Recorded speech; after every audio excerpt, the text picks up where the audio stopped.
Welcome to the Factory Reserve Cigar Club, where true craftsmanship meets bold character. Well-aged, hand-rolled, and refined with purpose. Every leaf sparks a story, and that first draw brings it alive. This isn't quick luxury, it's luxury earned! Unlock rare drops, vault exclusives, and monthly cigars you won't find anywhere else! Factory Reserve Cigar Club. Exclusive access, legendary flavor. Elevate your smoke. Born from the Brotherhood of Service, Hayes Gray Cigars honors the veteran's spirit, strength, loyalty, and heritage rolled into every leaf. We're more than cigars, we're a community. From our mobile lounge to our blends sold in lounges nationwide, Hayes Gray brings the camaraderie, the flavor, and the fire wherever you are. Hayes Gray Cigars, strength rolled in every leaf.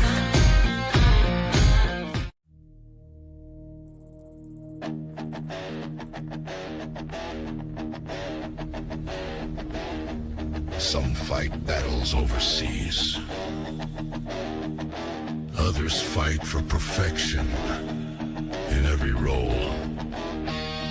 Born from discipline, forged in brotherhood. This isn't just a cigar brand, it's a mission. Our mission is to make badass cigars for badass people. Every leaf, hand-selected, every blend, battle-tested, from the first spark to the final draw. BAM Cigars deliver strength, honor, and precision. Built by veterans, smoked by legends, stay proud. Lock in, stand proud. Forged, not with steel, but in fire and leaf. From the heart of the Dominican Republic comes a brand that brings the world together. One blend at a time. The Sulu, crafted with tobacco from 7 countries. A symphony of bold character and refined balance. The Banda, born from 8 countries. Layered with depth, strength, and complexity. And the Celebes, a Connecticut with a punch. Smooth, yet commanding. Each cigar, a story of craftsmanship, faith, and honor. Don't be basic! Be ironclad.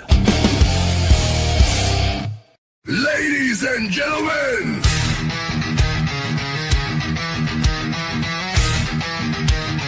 Brothers and sisters of the leaf, welcome to our show. It's time for the Cigar Dudes podcast. Let's freaking go!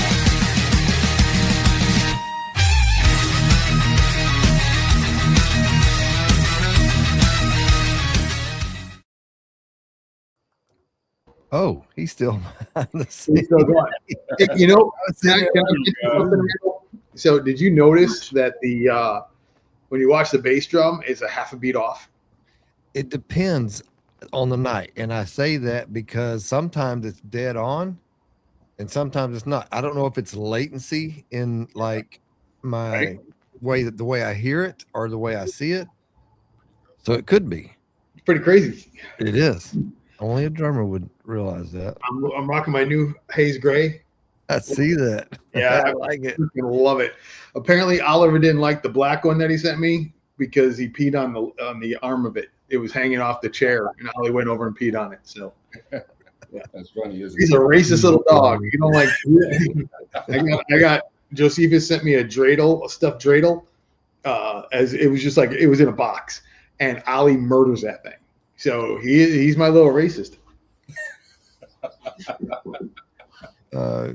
Steve, see if it's on.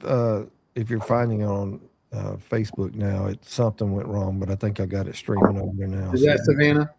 Yes, it is. Savannah. Say hello. Say hello. They never do it when you want them to. Never. She Never. has so many words. I Yeah. think we've charted like over. She's probably at over 200 words. Yeah. And yeah, That's crazy. you want her to say something, she's not going to do it. Man, that's more than Randy. Yeah. Oh, good night. Talking when I was bringing her back here, and now she's silent. Yeah, because this is rare for her. Usually around this time, she's like, I'm either getting ready to go to bed or I've been a bad girl and I've been sent to bed. Oh. Birds. Literally are today, bad? I didn't I realize put that. fresh water in her bowl. She grabs it, brings it over, dumps it, and then puts it on top of the other bowl. And I'm like, really? I tell you what, Randy, you were melting at that point when at the TPA event in West Palm, and I was hanging out with them, and we were talking pets and birds and just everything. And it was amazing. It's just I could listen to it all day because they fascinate me to no end. Yeah, I love animals. I really do. Come here. She found a hiding spot. I know. I had a friend with a parrot, and he said, "Hey, if he bites you, don't pull back, because it'll cut your hand." So I just got bit yesterday. Yeah. oh, yeah, sure as can be, that bird's biting me, and I'm like, hey, this hurts. This is like, he's going through my finger. You're supposed to leave it. I'm like, yo. There's the Instagram or some post going around. I think it's a cardinal or red bird. Some kind of red bird bites that little kid on his hand. Yeah. Oh yeah. I'm not. Let me tell you, being a bird owner, you will get bit. Period. You can't own a bird and not get bit a lot. But the trick is, once you know your bird, you understand like how he or she reacts, what they don't like. You can minimize it, but you can never get rid of it. They're still wild animals. Yeah. I got bit yesterday because our blue and gold macaw, he climbed to the top of a bifold door in a closet and got stuck there. So I helped him because he asked me to. He put his foot out. He wanted me to help him. I helped him, and before I put him to the floor, he bit me and drew blood. I was like, ask if it was male or female, but that's odd, I guess. You said it was a male, so yeah, mm-hmm. Yeah. But yeah, this is little Savannah. That's Savannah. It's my baby girl, even though she's annoying. Give me a kiss. Yes, that's his girl. Has she ever bit you on the lips? No. Actually, she'll sit there. She does this thing where she'll just climb up and then just put her beak up against my lips and just shake her head. And she'll be there for like a good 5-10 minutes, just pressed up. They have snuggle time. Yeah. Yes. We have tea time and snuggle time. They have tea time. They're moody. She has a little pink teacup. Yeah. And she has tea time with him in the evenings. And when we first got her, we were letting her sit for a couple of days because we didn't want to give her a name because she's 8. So we know the past owner gave her a name. So we're sitting there on day 2, and then all of a sudden she just says, Savannah's a pretty girl. And it was like, oh, there's her name. There we go. All right. Do y'all eat chicken and quail and things like that? Savannah loves some chicken. Yeah. She will devour some chicken bones. She loves. We give her a little chicken bone. Oh my gosh! Into crumbs. Yeah. Mm-hmm. And I'm the beef eater in the family. The minute she sees me eating beef, she will freak out if I don't get her so she can eat with me. That's wild. I think her favorite is Indian. She likes your beef nahari. Yeah. That is like, she's like, oh, it's Indian tonight. Great. And she goes in a bowl, picks a piece of meat bigger than her head, and just eats. It's awesome. I laugh. My 2 dogs are the same. There's certain food that they lose their minds over. Yeah. My husky was brought up in a Spanish house. So if there's pork in this house, like she does a pernil or she does anything like pork chops, any kind of pork, that dog is losing his mind. Because he was used to it growing up. Yep. That's awesome. So tell us a little bit. Just tell us about Brothers Smokin Stogies. Where'd the name come from, and all the good juicy stuff. All right. So the name was kind of it was something that stuck with me because I first started smoking cigars when I was enlisted in the Army, and what we would do, that was my first introduction. And when it was first introduced to us, we will always just sit in a circle, just the guys, and we're sitting there smoking cigars. And for me, that's a memory that just lasted with me throughout my entire life. So when we first came up with the idea, Heather was like, "What are you going to name it?" And at the time, my brother was standing right there as well, and I was like, "Brothers Smokin Stogies." And then I went, "No, that may not sound good." And everybody was like, "No, it sounds great," because it took me back to those days. Mm-hmm. And even though I've smoked a cigar pretty much every day of my damn life since, I always think of that. I always remember what it was like to smoke with my brothers. That's one reason why I love it. When we all get together and we're smoking, it means the world to me. And in the beginning, a lot of people had an issue with the fact that I used the word brother, because a lot of people felt it was exclusive for women. And it wasn't that at all. You know what I mean? It was just something that was close to my heart. But it's for the brothers or the sisters. It's for all of us.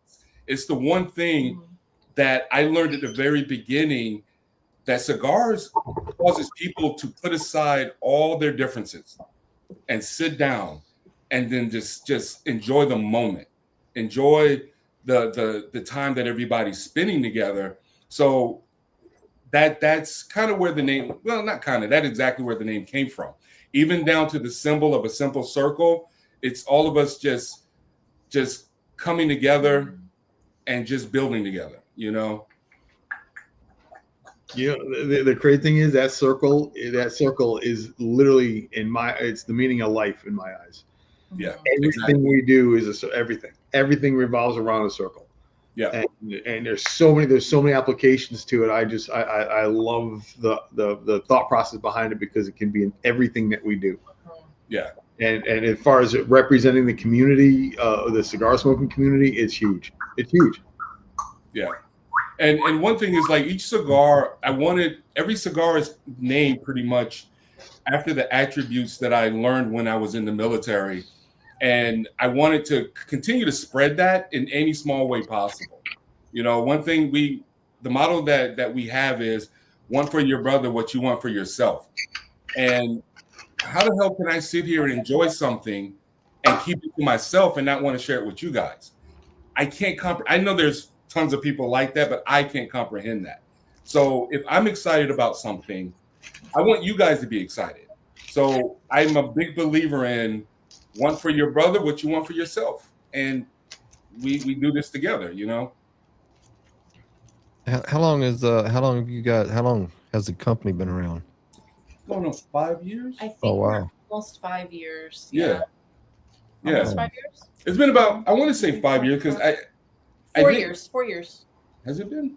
Because it was like we met Ish, and I want to say it was either 5 or 6 years ago, and we were just my brother and I, we would come down, talk to him, and just hang out, because awesome dude, you guys know that already.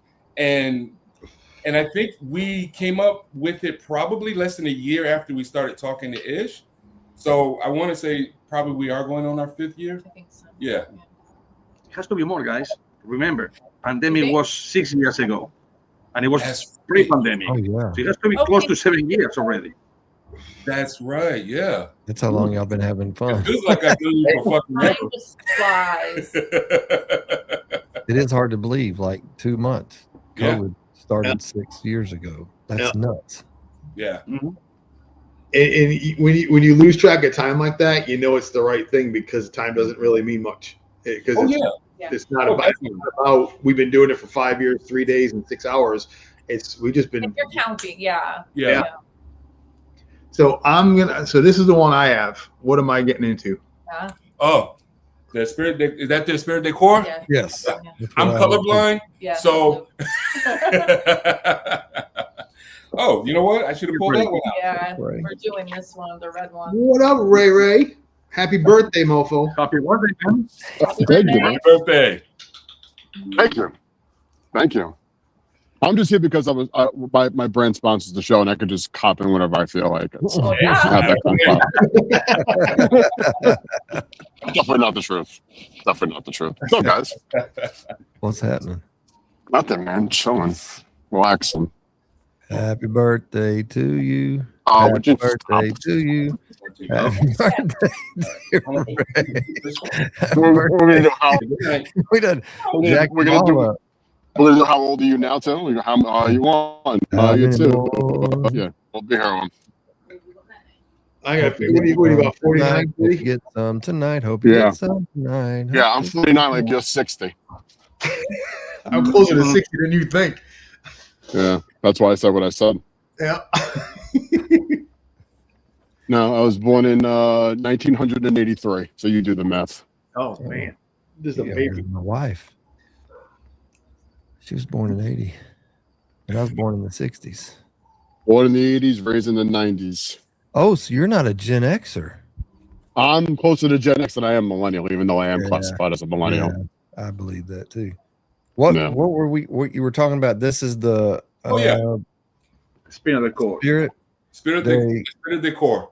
The core. To kind of explain that one,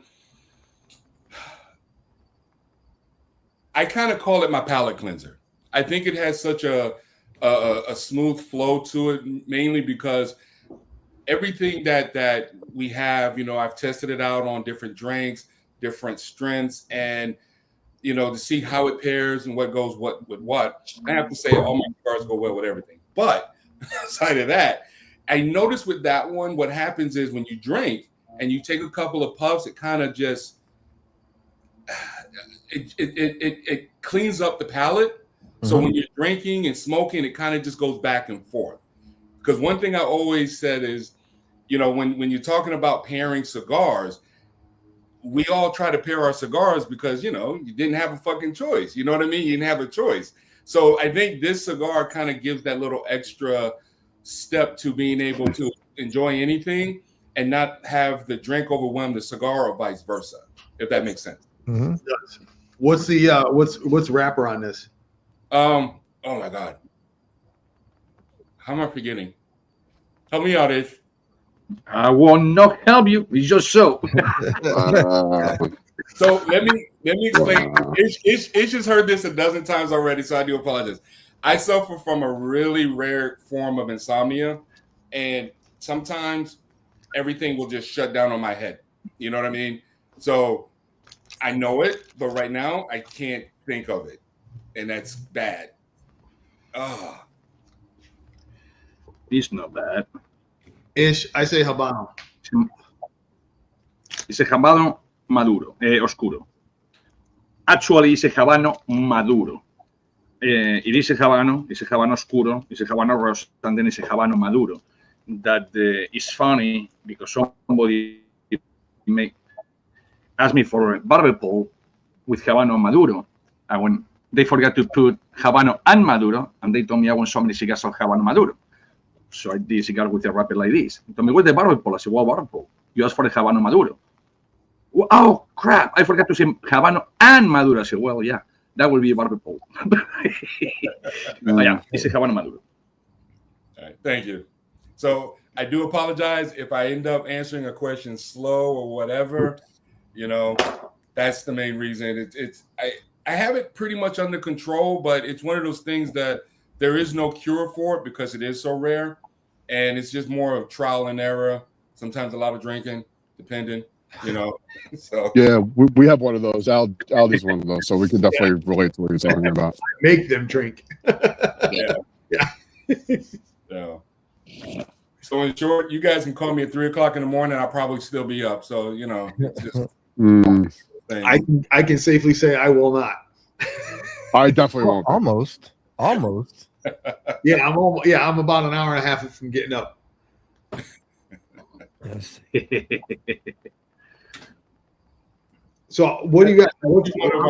Our middle son, that's one of his favorites. Like when he comes over to the house, that's the first one he picks. I think it's I think mostly because of the I don't know how to say it. Like a lot of people are intimidated by it because of the size and so on. But I'm like, you got to give it a shot because once you smoke it, you're going to fall in love with it. Period. It's a fun cigar. If you just sit back, chill, relax, no matter what you drink. And it comes down to, I know it's going to sound corny. I'm a psychiatrist. So everything that I do it with the thought of being in the seat of the person who's smoking. I think about everybody else instead of thinking about me. So when I go to Ish, and Ish and I are talking, and I'm looking to start a new phase, I tell him what I'm looking for. I explain to him like what it is I want the smoker to experience, the tones and so on. And of course, him being the mad scientist that he is, he understands it better than anybody I've ever talked to about it. So, I think that makes us a good team when it comes to developing our cigars. So that's a whole wild different approach, because normally they go in like, Ish, I want something that's going to taste like cocoa. It's going to have some nuttiness to it, some creaminess, and as opposed to you're going in and asking about the experience before and letting him put the that's wild. That's a whole different thought process to go in there and talk about the experience as opposed to because you're so concrete with everybody's like, okay, this is what I want for my flavor profile. Right. I want this, and this, as opposed to I want this experience. That's crazy. Because we've even done one with we want the experience to be something that you're just, I think you use the mowing the lawn, where he didn't want to like waste a cigar that was going to take too long. He wanted something quick, easy. Yeah. And then we ended up with the lazy uncle, which turned out to be more than just the lawn mowing experience. Yeah. Because honestly, one of the biggest complaint, and one of the biggest complaints that we've gotten from our customers is that we've made them late for appointments. And one day we're out with some friends and we were at a lounge that don't have our cigars. So I'm not going to name the cigar that I went and got, but I was like, you know what? I haven't smoked this in a while. So I'm lighting it up and I'm smoking it. And I'm like, you know what? It's been a while. It's not a bad cigar. It's nothing exciting about it, but it's not a bad cigar. So I think about 2 days later, I reach out to Ish and I tell Ish, listen, I need a cigar that is still good, but you could just pop it, smoke it. If you're done with it, sit it down. No big deal. Yeah, it didn't work out that way. And and the lazy uncle is still making people late. So rightfully named. This is really good. Got a lot of just enough spice right off the light up, and just this, I don't know. It's very good. Like, I hate to keep saying creamy because it's not really creamy. It's just like there's some sweet there and a little spice there. It's really it's going to be, as a Habano, it should be a little on the butter. Yeah, I would say butter. Yeah. Well, but I tell you why it's a little butter and it's a little creamy at the same time. Because when he likes the Habano and he likes San Andres, this is Habano Maduro from San Andres. Andres is for San Andres, but it's Habano Maduro San Andres. So that will give you a little of that different that the normal Habano does. Yeah, I like it. Thank you. Yeah, I'm finishing up a House Blend Maduro as my first. It was my first cigar of the day, and it's so I'm interested to see how that will react to it, like cleaning up the palate a little bit. I love Habanos. Yeah. And you got me with a Habano Oscuro all day. I dig that. Nice. I'm glad you're enjoying. I don't want somebody to smoke our cigars, like two different cigars, and they don't see the difference. That they don't have that completely different experience. Because I want you guys to be able to smoke each one of our cigars and have a completely different mindset with each one. I don't even want them to be compared with each other because there's nothing to compare. It's the experience itself, period. Bro, it's almost like if I had a vanilla shake with this cigar, like ice cream and cobbler or something. It's coming out. Thank you. I like it. When I saw you in Florida, I grabbed some of y'all's BTCs. That's I love the BTC. I love it a lot. That's her. She gets credit for that one. It was a concept. So okay. Here's where, let me tell you, Ish can vouch. I'm a very humble person, but what I'm arrogant about, I'm arrogant about. So I'm coming from out of the man cave. Heather's sitting in the living room, and I see her like scrolling through some stuff. So the first thing she said is, "What's better than a Cuban cigar?" I said, "Our cigars." And she goes, "No. I know that, but is there a Cuban cigar that's like top?" And I said, "Well, here's the thing." And I kind of gave it a history of how Castro stopped smoking decades ago and the quality, blah, blah, blah, boom. Yeah, So I said, I'm new to cigars, so I'm learning and I'm just doing research. I'm just looking, trying to think of things to do. so all of a sudden she snaps her fingers and goes, "BTC." And I went, "What the hell are you talking about?" She goes, "BTC, better than Cuban." And I was like, "Go do it." So literally and then we went to the Ish next day, we drove down to Ish and we started talking to him about it. And then magic happened. And then as we're trying it, Heather goes, "BTC." And Ish goes, "Yes." And I was like, yeah, because awesome. he's like, "Oh, I have something. I've never shared these with you." I'm like, "Oh, this is it. This is the BTC." So that's how it was born. Yeah. So I give her the credit for that because I would have never thought of that. Yeah. Well, I like it a lot. I like it a lot. Well, the funny thing was when I was pulling cigars today for tonight, I knew I had this in the humidor, and in my mind, I had a BTC sitting there. And when I went to that humidor to go look for it, I went, "Oh, I smoked it." I was so upset. The first one I had was right. It was just in your mind, not in the human. The first one I had was down in West Palm. Okay. Issues opening, and we went to the polo ground. We went to the polo ground for the polo match with Ish, and he handed me one, and he said, "Just take it out of the plastic, out of the cello, and smell it." And that chamomile hits right off the rip, and I was like, "Oh." And he's like, "Yep, it was stuff." You want to see Stella? Look at this Stella. Dang. Oh yeah. God. Look at that Stella. Yeah.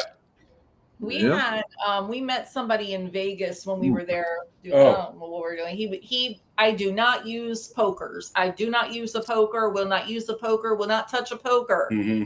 And we offered him one of our cigars, and over, I don't know, the course of 30, 40 minutes, he's smoking it.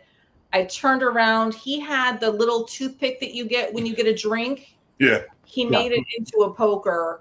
And by the time he got done with the cigar, it was a little teeny tiny thing. I'm like, "Oh, he doesn't use pokers." He's like, "Well, I do now."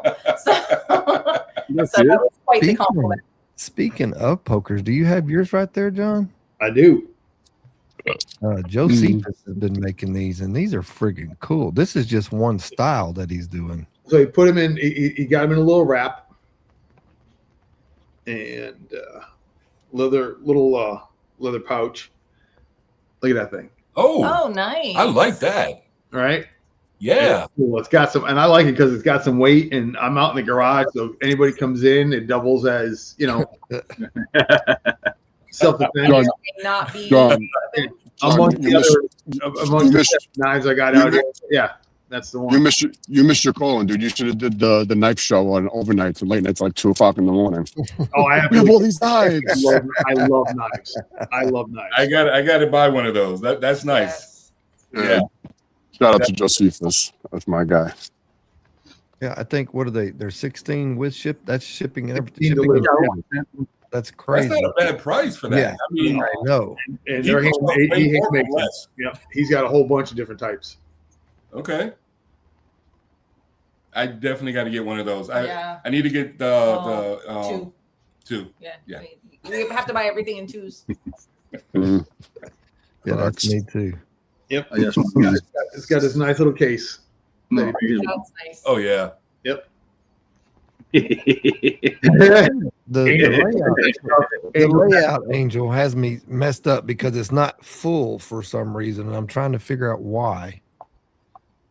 It's like I can't get it to We fill thought up. it was us, but I think I just saw somebody pop up that they want Ish to take control of it, but Ish has really bad Wi-Fi.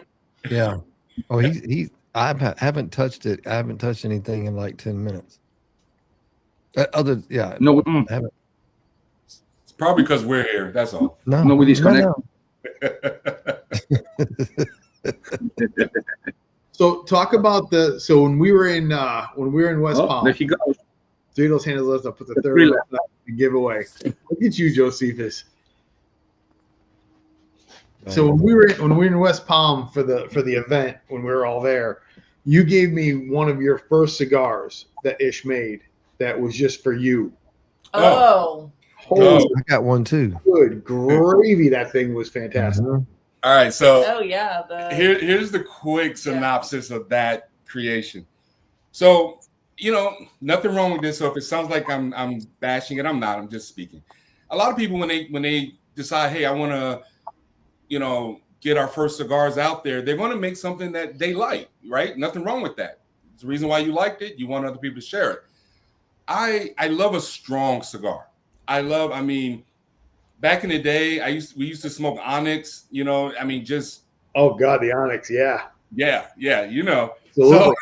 So when we decided to move forward and start the business, I'm like, I can't do that because we're starting small with just two faces.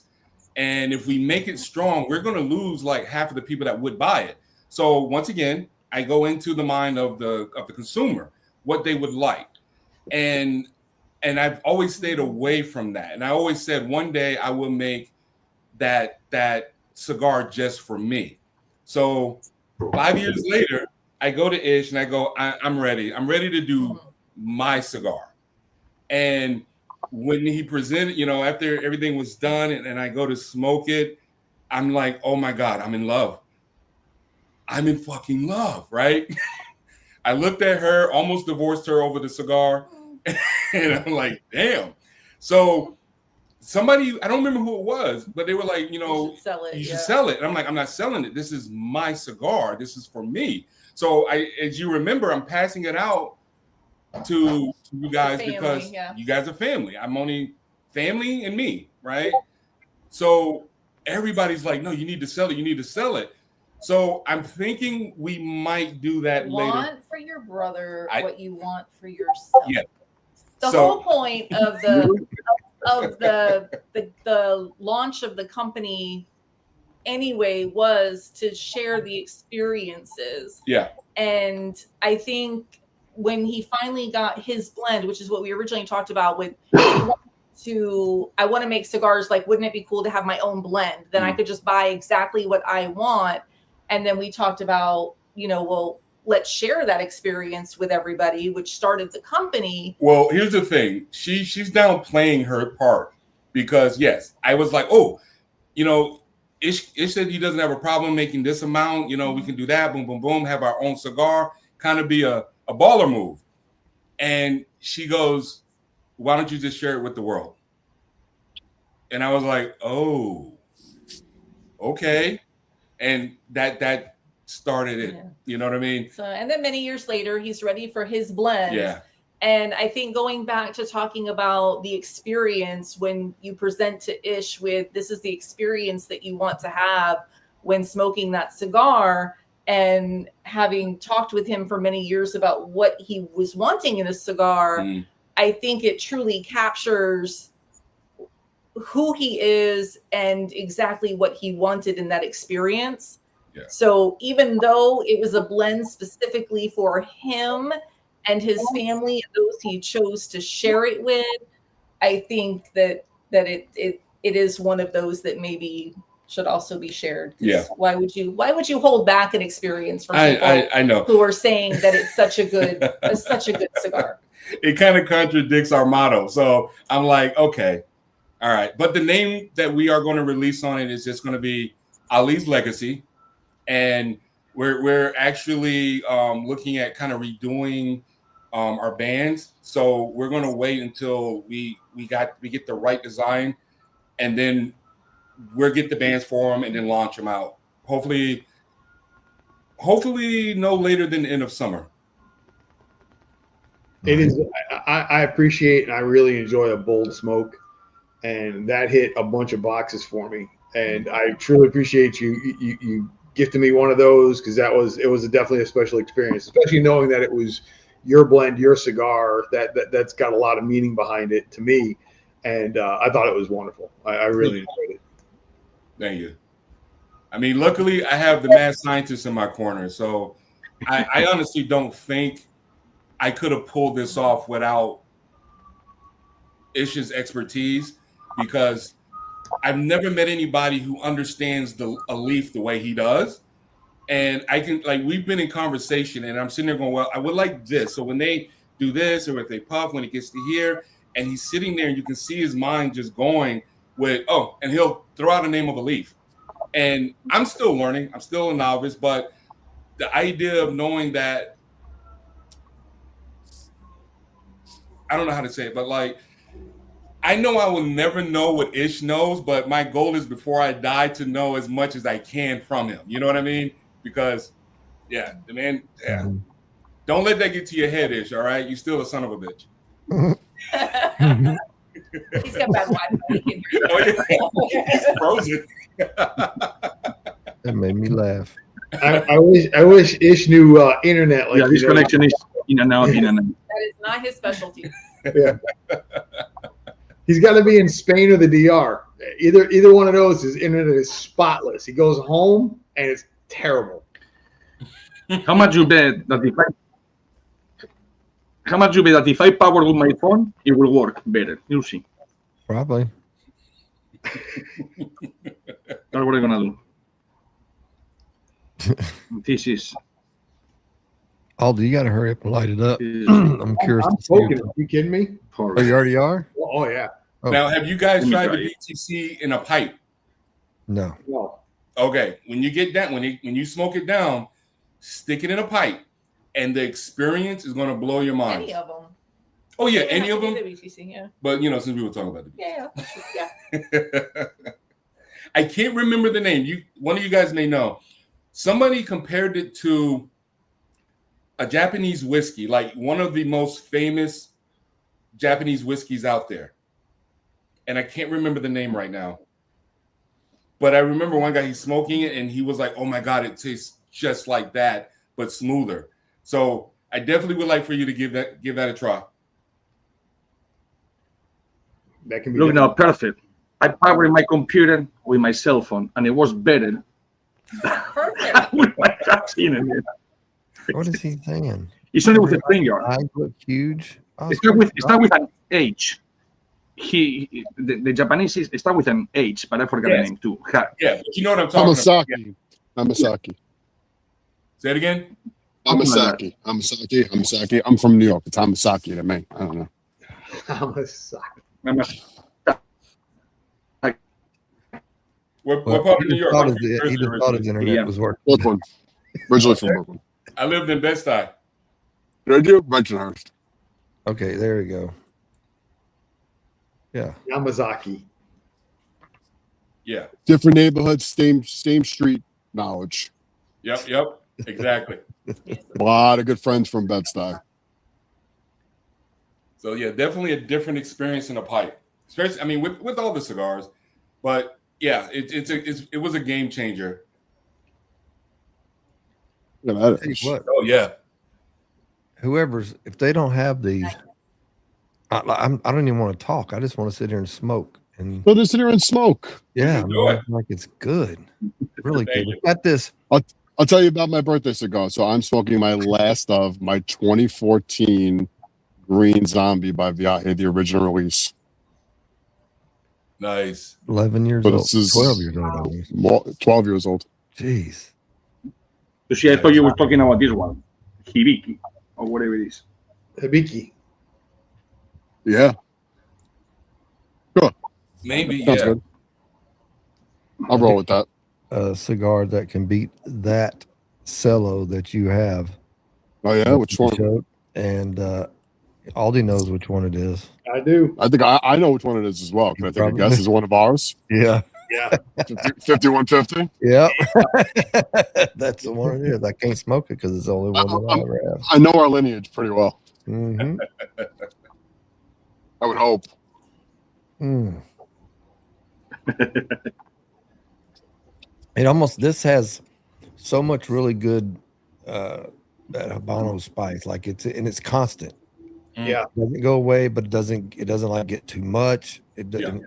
It almost like it's almost like I had a mouthful of red hots on my Okay. tongue, but you're not getting the sweet and the spice. You're getting the tip like you would with cinnamon or something, Right. but there's not the cinnamon flavors and stuff. So it's really nice. Yeah. But without being overwhelmed. Oh yeah. Yeah. Oh yeah. It's not bad at all. I mean, it's just very Wait nice. till you get past the I can't even talk. The band. Oh, the I band. helped you, but I didn't know where we were going. So Wait till you get past the band. One thing we tell all of our customers, you got to take the band off, because our cigars, they're not a smoke, they're a journey. Mhm. And if you stop at the band, then it's like you just got off the road and just gave up. So you're definitely going to enjoy that. Yeah, I get mad unless it was just something that they didn't enjoy. But yeah, when you see them stop at the band. I'm Yeah. like, Well, oh, we all learn in this industry that there are cigar smokers and there are people who smoke cigars. that's right. Yes. That's right. Yeah, True story. definitely. We actually, You're like welcome. what we were talking about the other day, because we were just, because like she was like, what are we going to be talking about? And it's a little bit of everything, but we kind of got into the subject of the culture. yeah. And I was like, well, I got out in 96. And that's when a lot of the cigarette laws were starting to kick in. And then people started building, opening up lounges. So you have a whole group of people who don't realize that this specific culture is still kind of new. You know what I mean? It's like, if you don't talk about it, it feels like the lounges have always been there. Like we just grew up with lounges all over the place. And so we were talking about that, and I was like, there's so much involved within the culture that as time goes on, you're going to see this beautiful growth within just the art of it all. Because like wine, cigars and wine are almost identical in every aspect of enjoyment. So I look forward to the day when you see just regular people who may not smoke every day, but they want to go to a cigar lounge or go to or be a part of a herf, and they're just enjoying the cigar for what it is and not just smoking just to smoke. Because you can do that anywhere, anytime. Mm-hmm. Aldi, I'm going to write down a word if I find a pen, and I'm not going to say it until when you get about halfway in that cigar, I want you to tell me what's different, and I want to see what you're getting. I'm just going to write it down. And it could be any variation of this, but I'm just going to set it right there. And I'm going to see if you're getting the same thing I'm getting out of it. And it's kind of blowing me away. It's unique. It's not unique, but you rarely get it. I like that. I like the pepper forward, and it's subtle enough that it shows me that it's there, but it's not overwhelming. Honest, that's what I love. I love that. I love that pepper. The retro is excellent. The retro. You're asking a lot out of Aldi. Aldi doesn't even know where he is right now. And I don't when we're at events and we're talking to our customers, and I'm one thing I always want to do, I want to make sure I put the right cigar in the customer's hand. I don't believe in just here, take this one, take that one. So one of the things I always ask is, do you like pepper? And if they say no, I make sure not to send them to like my trust and loyalty. I don't tell people that there's pepper in there because it's so smooth. It's such a different experience than a lot of cigars out there with pepper. You won't know. It doesn't have that harshness that they think they may experience. I think this one is for me, for cigars that I've smoked a lot of recently. This one is actually different for me because I'm getting more the spice and the pepper, if you want to call it pepper, on the palate, not on the retro at all. Like it's all in my mouth, and it's very usually you get that more that pepper, or I do on the retro, like more that Yeah. There's no pepper on the retro. Yeah. Yeah. Exactly. I can't believe Ish must have been hit really hard because he hasn't said a word about all the pepper that we're throwing around. I know that's why I No said pour pepper. whatever you It's want. salt. It's salt. It's fucking salt. It's not pepper. It's fucking salt. Am I wrong, guys? You're not wrong. Get to tell you right. 100% correct. That's it. It I know. ruined- And It he ruined rocked everything a couple weeks ago. Everything tobacco. God damn. Rob. Thank you, Rob. I appreciate you as always.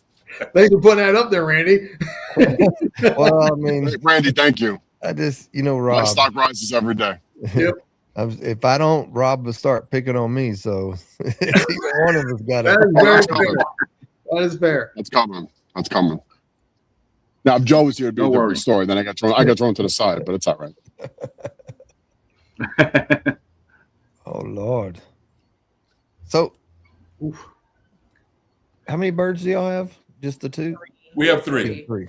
Yeah, we got two blue and gold macaws, and Sydney and Tula, and then we have our African gray Savannah. Now, how old do they get? The macaw gets the oldest, maybe. 85. Yeah, they're going to outlive us.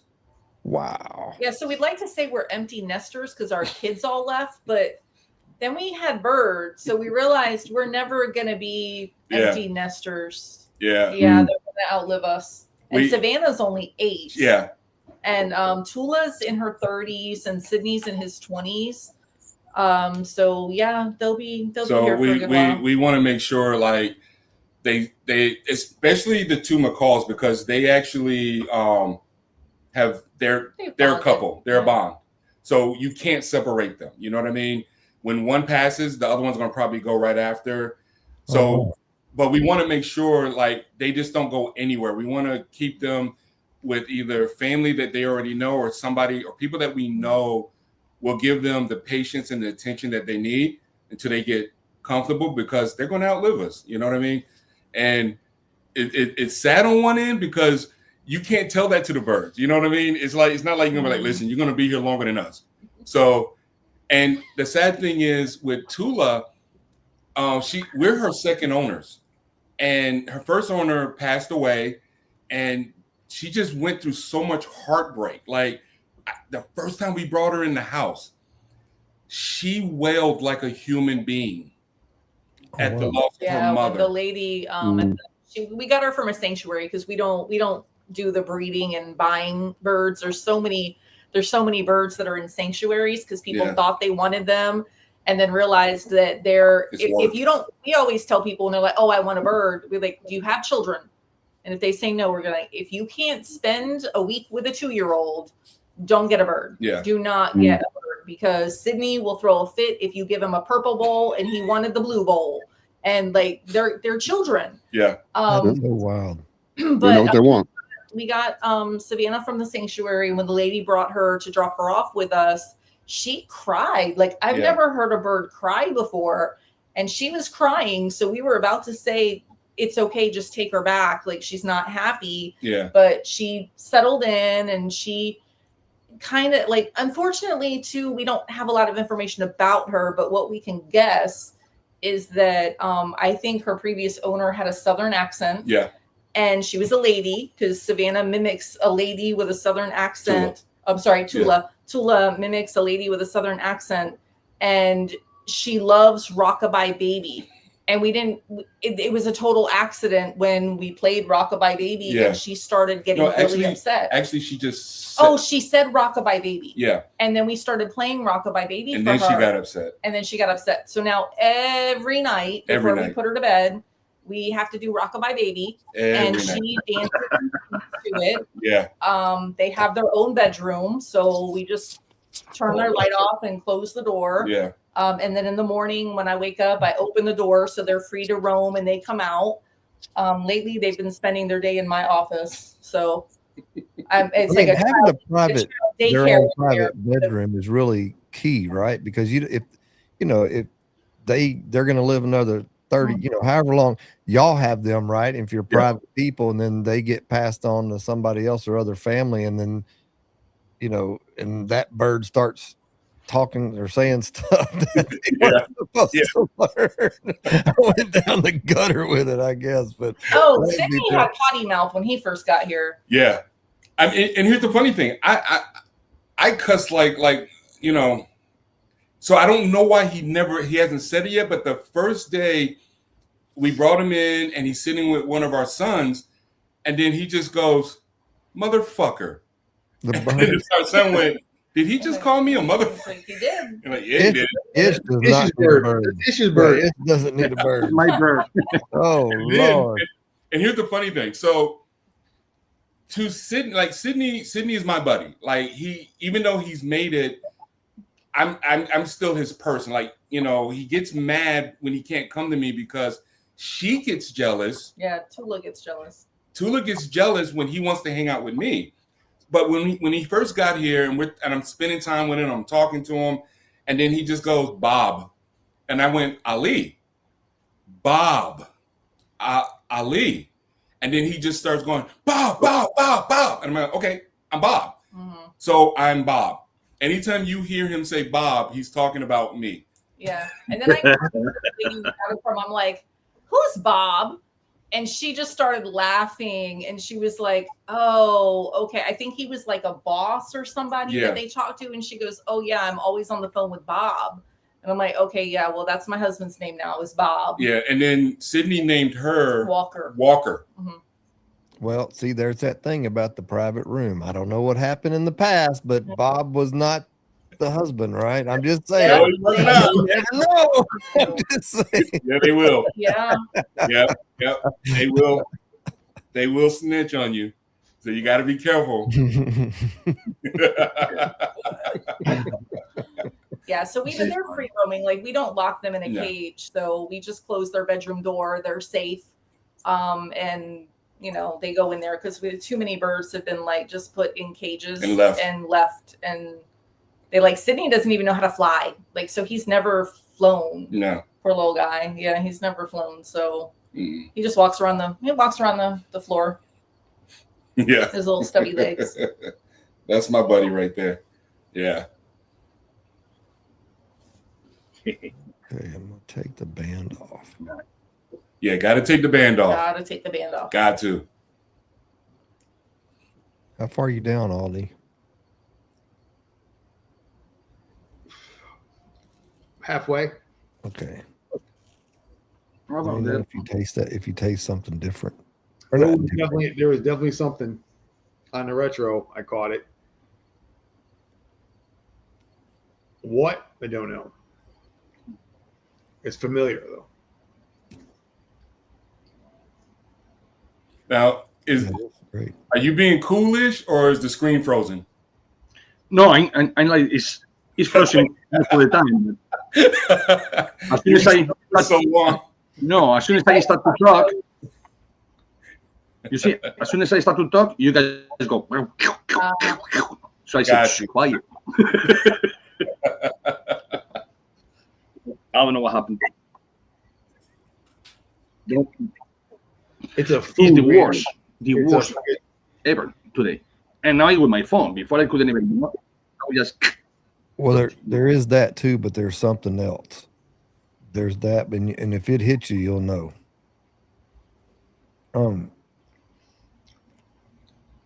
It'll come to you. It's pretty prominent. It's pretty prominent, and I took the band off a little bit early, but it's nice, man. This thing is just, it's just really nice. It doesn't do this to me, but it just kind of does this through the whole cigar. Just kind of nice little smooth ride. Well balanced. I'm catching that smoky campfire in there a little, not definitely like it's. I don't like that peaty smokiness that you get off of Scotch or that you get off of like the Kentucky Fire Cured. Right. I like subtle, and this is subtle, especially on the retro. Yeah, very smooth smoke. Very laid back. Now, what are you drinking? I'm drinking coffee. All right. You notice as you smoke and drink, it doesn't interfere with each other. No, this one, I think with this one, it even makes it taste better. Okay. Because, well, I always use, I don't use sugar but I use like whatever the coffee mate, but it has the sugar already in it. So I just use like half a squirt and a whole thing of coffee. So just enough to color the water. Okay. But it just knocks off a little of the bitterness of the coffee for me, I guess. So that's why I like it. Okay. But that's, yeah, I don't think what you said, it's not affecting the flavor at all. If anything, it's enhancing it. Yeah, and I that's one thing I love about that one. I mean, for me, I see it as a game changer. Like I said, like when you smoke a cigar and you want to drink something, you don't have a choice but to pair it. But with that, you don't have to find anything specific to pair it with. Enjoy whatever you're drinking and smoke the cigar. And just sit back and enjoy. Man, this is definitely one of those cigars. Aldi and I think it was just me and Aldi talking the other night, and we were talking about so many cigars that we've smoked on the podcast and how just they're all different in their own way, and they're all good. Like every one that we've ever smoked, and this one has a great aroma to it. If you notice throughout since I've been smoking, I smell it, and I don't usually smell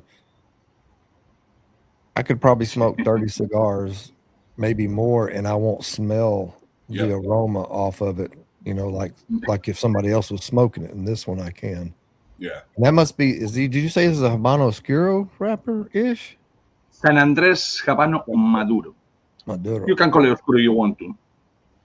Well, maybe that's just it because it's just a little more matured, right? Maybe it just has a little more of the sweetness in it that I'm able to pick up. Most San Andres people know San Andres mostly because of the Maduro. This one is for San Andres, but it's not the Maduro. It's the Habano Maduro, so it's right in there. Right. Not the Habano Oscuro, the Habano Maduro. And it's funny that you mentioned about the aroma, like because right now we're in my little man cave, and his little man cave. It's like 2 bedrooms back here, a bath, a full bath. His little man cave. It's his little apartment back here. Yeah, you've been back here before this, right? Yeah. Cave. But like I can be back here smoking, and Heather will walk in, and she already knows I'm not smoking one of mine. I know when he's not smoking anything that came from Ish. I'd be like, "What is that?" And he'd be like, "Oh, I was trying to smoke." You gotta be, because I mean, I'm just saying. I know. You have in your humidor, it's just maybe somebody handed you something and you're smoking it. And I'm like, no, that's not one of ours. Like it has a definite different smell. Yeah, because she'll walk in and go, "Are you smoking one of yours or one of Ish's?" And she can literally smell the difference. So Who were the ones somebody gave you from a gas station? Heather, which one of y'all? How many do y'all have? How many lines do you have, or how many cigars? Strength and respect, trust and loyalty, unity and kinship, spirit de corps, lazy uncle, 6, right? BTC, and then various sizes of the Espera de Corps. Yeah, so 6. 6, yeah. What's y'all's favorite size to smoke?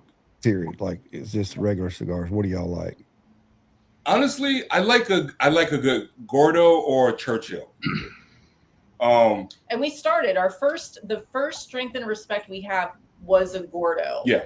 And it just didn't seem like people wanted that one as much. Well, we made it smaller. Yeah, and here's the thing: people actually like the Gordo, but they didn't want that size.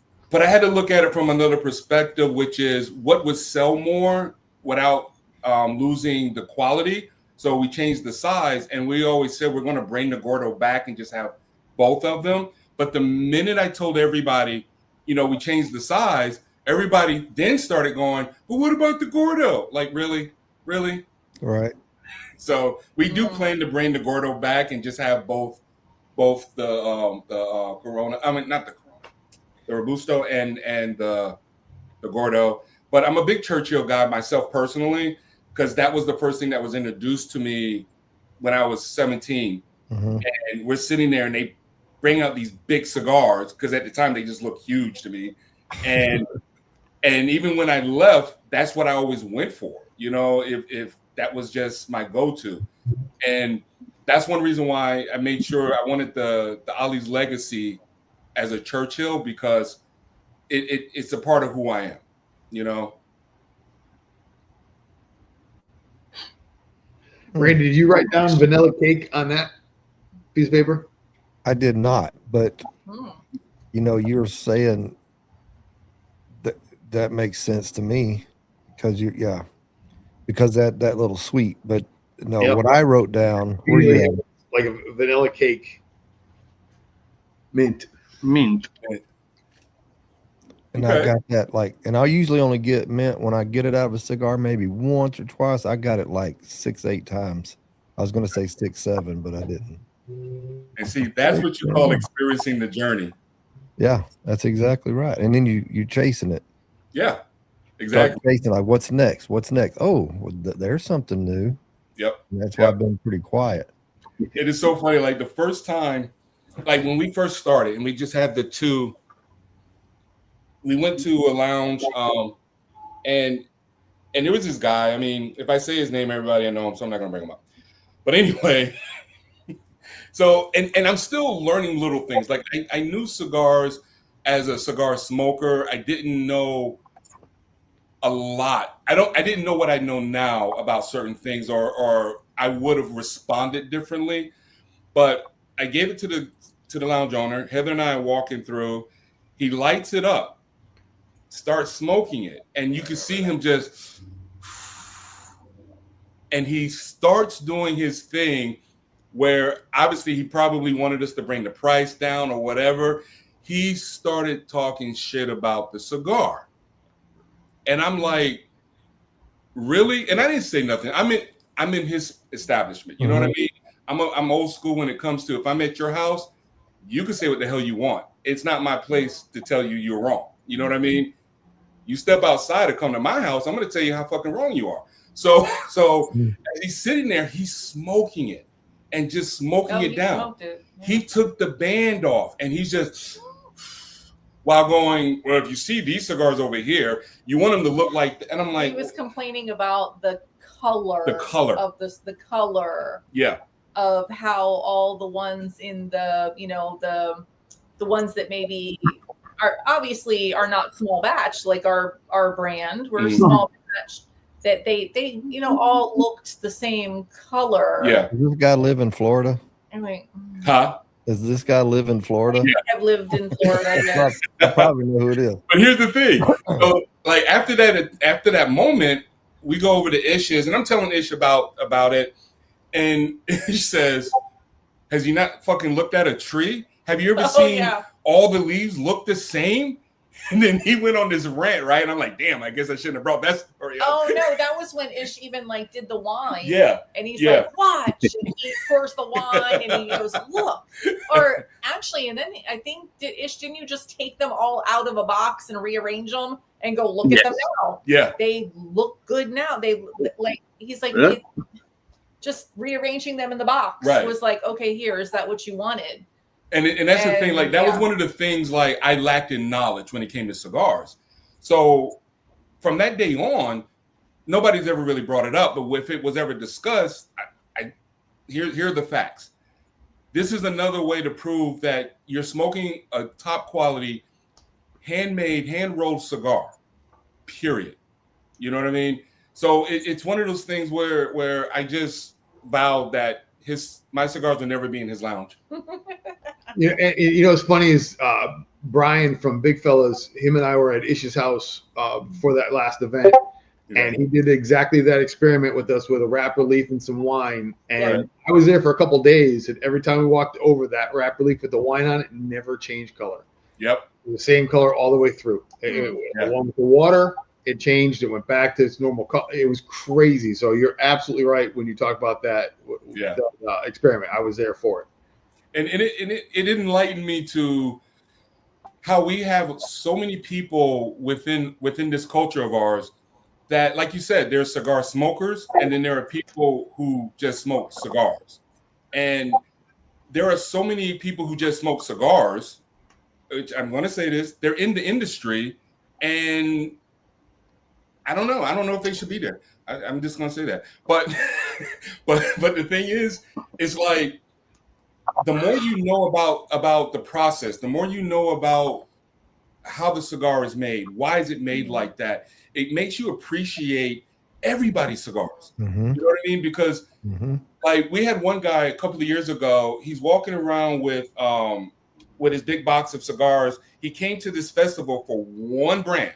Oh. So he walks by and he goes, "Tell me a little bit about your cigars." So we started talking, and then he goes, "Well, I only buy these."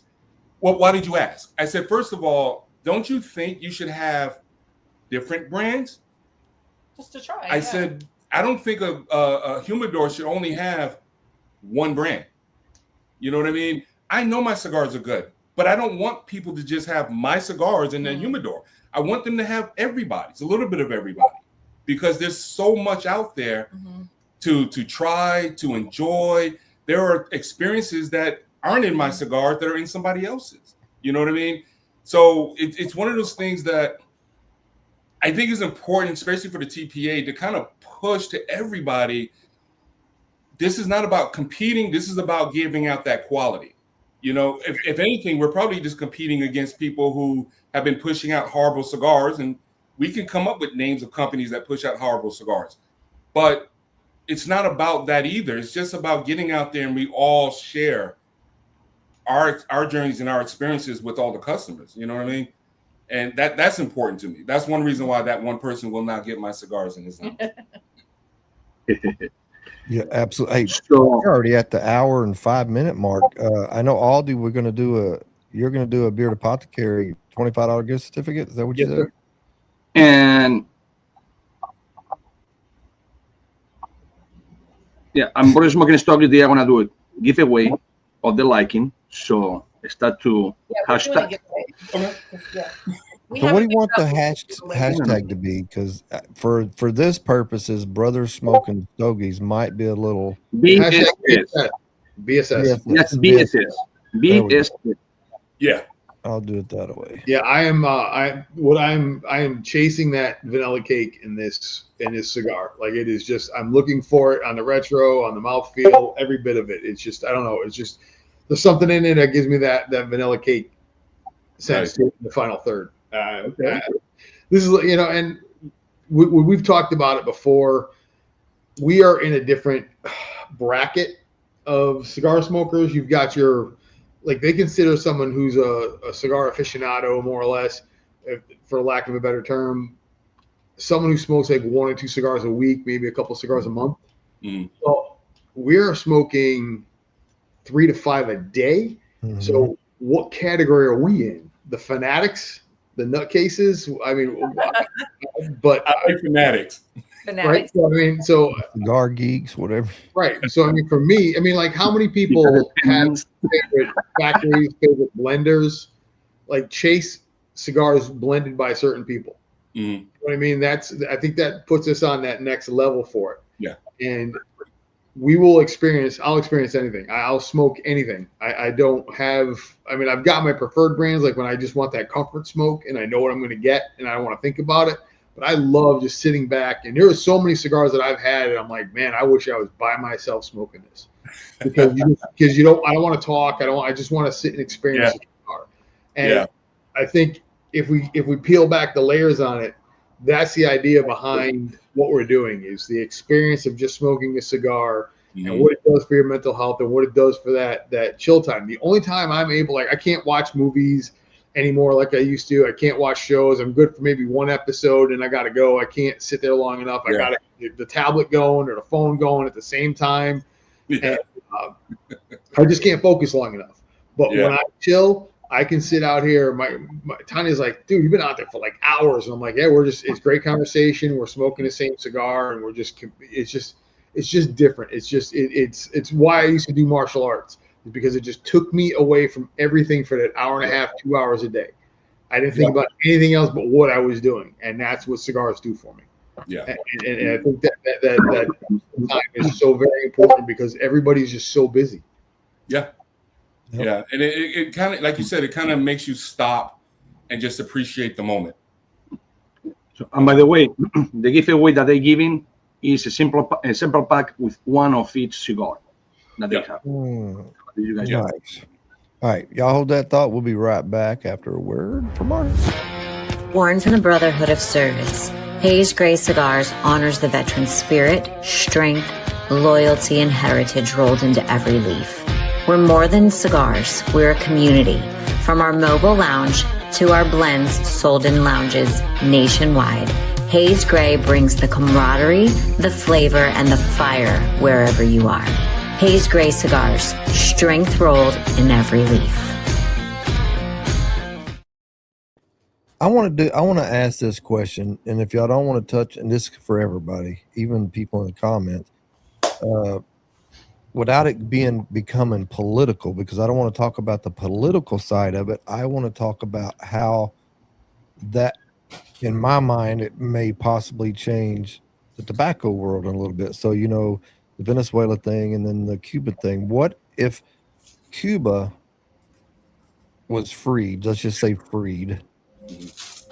How would that, you think that would, you think it would change in the near future? It's not going to change. No, it's not going to change. Never since 2.5, 3 years ago, China bought 50% that Spain. And man, it's a shame. I'm from Spain, but Spain just sold for a lot of money. Start with a T, not with a B, where they got paid, and China got it. So Cuba is an island, and it's not grow. So they cannot put more tobacco that they can't, and now the tobacco goes to China anyways at about 95%. So it's not going to happen absolutely nothing, even if it's free or whatever, it doesn't matter. So that no kind of trade with kind of trade agreement, I guess, is where I was going with the U.S. would change any of that now because it's too far. So, and not only that, remember, everyone in the United States mostly they use to the non-Cubas or New World cigars, however you want to call it. So when you try all of these cigars, go to Cuba. Maybe you're gonna do once in a while, just to say I smoke a Cuban. But a Cuban is just one. It's just like when you see somebody on the hospital, it doesn't go beep beep beep. So it's linear. It's just one flavor. See, so the problem with the Cubans is you've ruined me because what you have given me is the best of the best. So, but there was Cubans, not today's Cubans. Right. Yeah. That's I smoked 2 cigars with Ish from Cuba that have been so next level that I have no way to nothing's going to compare to those 2 cigars. No. There's no way. Let me tell you, I think it was a couple of years ago, our middle son, he wanted to go to Cuba. One thing I tell all my sons, you got to travel.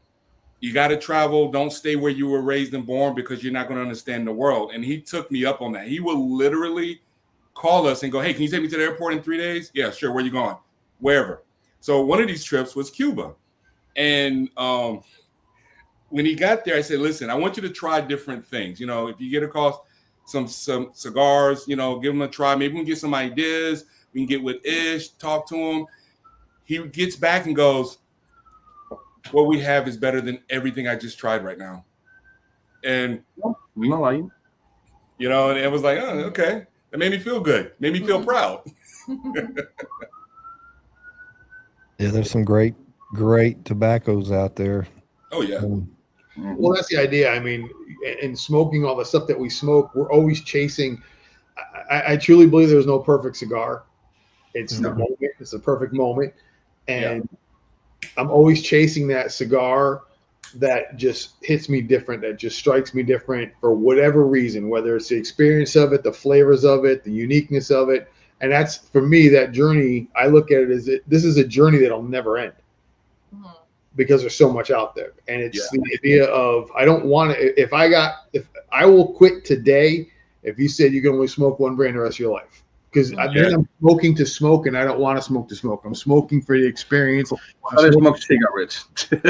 He has one flavor. Right. And I love the idea that this is a never-ending journey, because I get bored so fast that it's like, you know what? I'm going to try something different today. I'm going to go grab. And I did it one day. I was over at the lounge, and I picked up a cigar, and I smoked it. And I looked at Justin's a good friend of mine. He's the manager there. And I said, bro, this cigar sucked. He goes, yeah. I said, you saw me grab it. Why did you let me smoke it? He goes, sometimes you got to smoke a shitty cigar, reset your palate, realize what you're missing. That's true. Like, you know what? You could have just told me. You could have just told me. I would have taken your word for it. I would have been fine, because it was terrible. And, but I appreciate that journey, and I appreciate being able to, and like you were saying, Heather, that, you know, you can go in and see that you can smell that he's not smoking one of your cigars. So that tells me that Ali is looking for what everybody else is looking. It's not just, I'm only smoking my brand. Because unless you have something that maybe isn't as good, or going back to the guy at the festival, why would you go to a festival if you only smoke one cigar? Like, then doesn't seem like that's the place for you. Yeah. Like you want to try all different things, try everything and see what you like. And honestly, you may not like it today, but if you try it again in 3 days, actually, I liked it. Yeah. It's easy. Cigars are like a whiskey, like a wine, like a food. You cannot drink the same wine for the rest of your life, drink the same whiskey for the rest of your life, or eat the same food for the rest of your life. That's what it's meat, it's fish, seafood, it's vegetables, whatever it is. And when you go like to a tasting, you're gonna taste 5 times the same bottle. You have like 5 bottles, and you taste a little of each one. So it's how it is. Now you want just one linear smoke. Here it is. Smoke garbage. The argument I will give you, Ish, on that is there's only one food out there I can eat every day without a problem, and that's pizza. I can eat pizza every day. It's my favorite. But you will get tired of it. You will get tired of it, or you will get sick, or you need more than just the pizza. You know what I mean? So pizza comes different toppings. Yeah. And you have your major food group. That's true, but you can still change it up. You have your thin crust, your deep dish, and because of what you said, it's one reason why, like, when we are dealing with our customers face to face, we don't do hard sells at all. You know what I mean? Like, they come up, they want to talk or whatever. I share the story, I answer their questions, and the minute they go, well, let me walk around a little bit. All right, we'll be here all day. And I can look over to the next table, and they're trying to get that sell. But here's the thing.